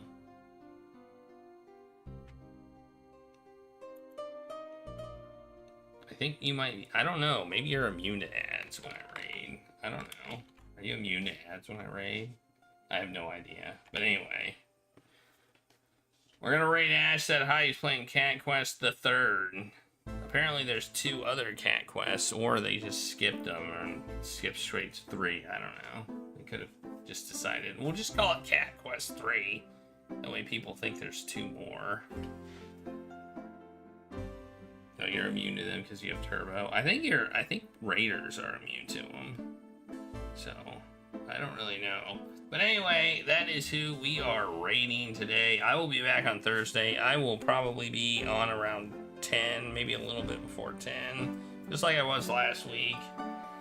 No, they're not adventure games. They look like fighting. They look like action-y fighting games. With the word quest, it does kind of sound like they're adventure games, but it looks like they're not. Like, definitely not. Yeah, clawing games. So, anyway, I'm looking forward to more of this game.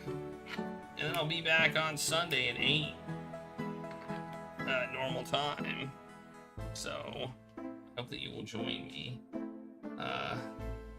For more Jenny LeClue Detectivu. Well, Ash just took a break, so. Oh well. It's fine. We'll still raid her. Anyway, thank you all for being here. I really appreciate it. Have a great night, everybody, and I'll see you all next time.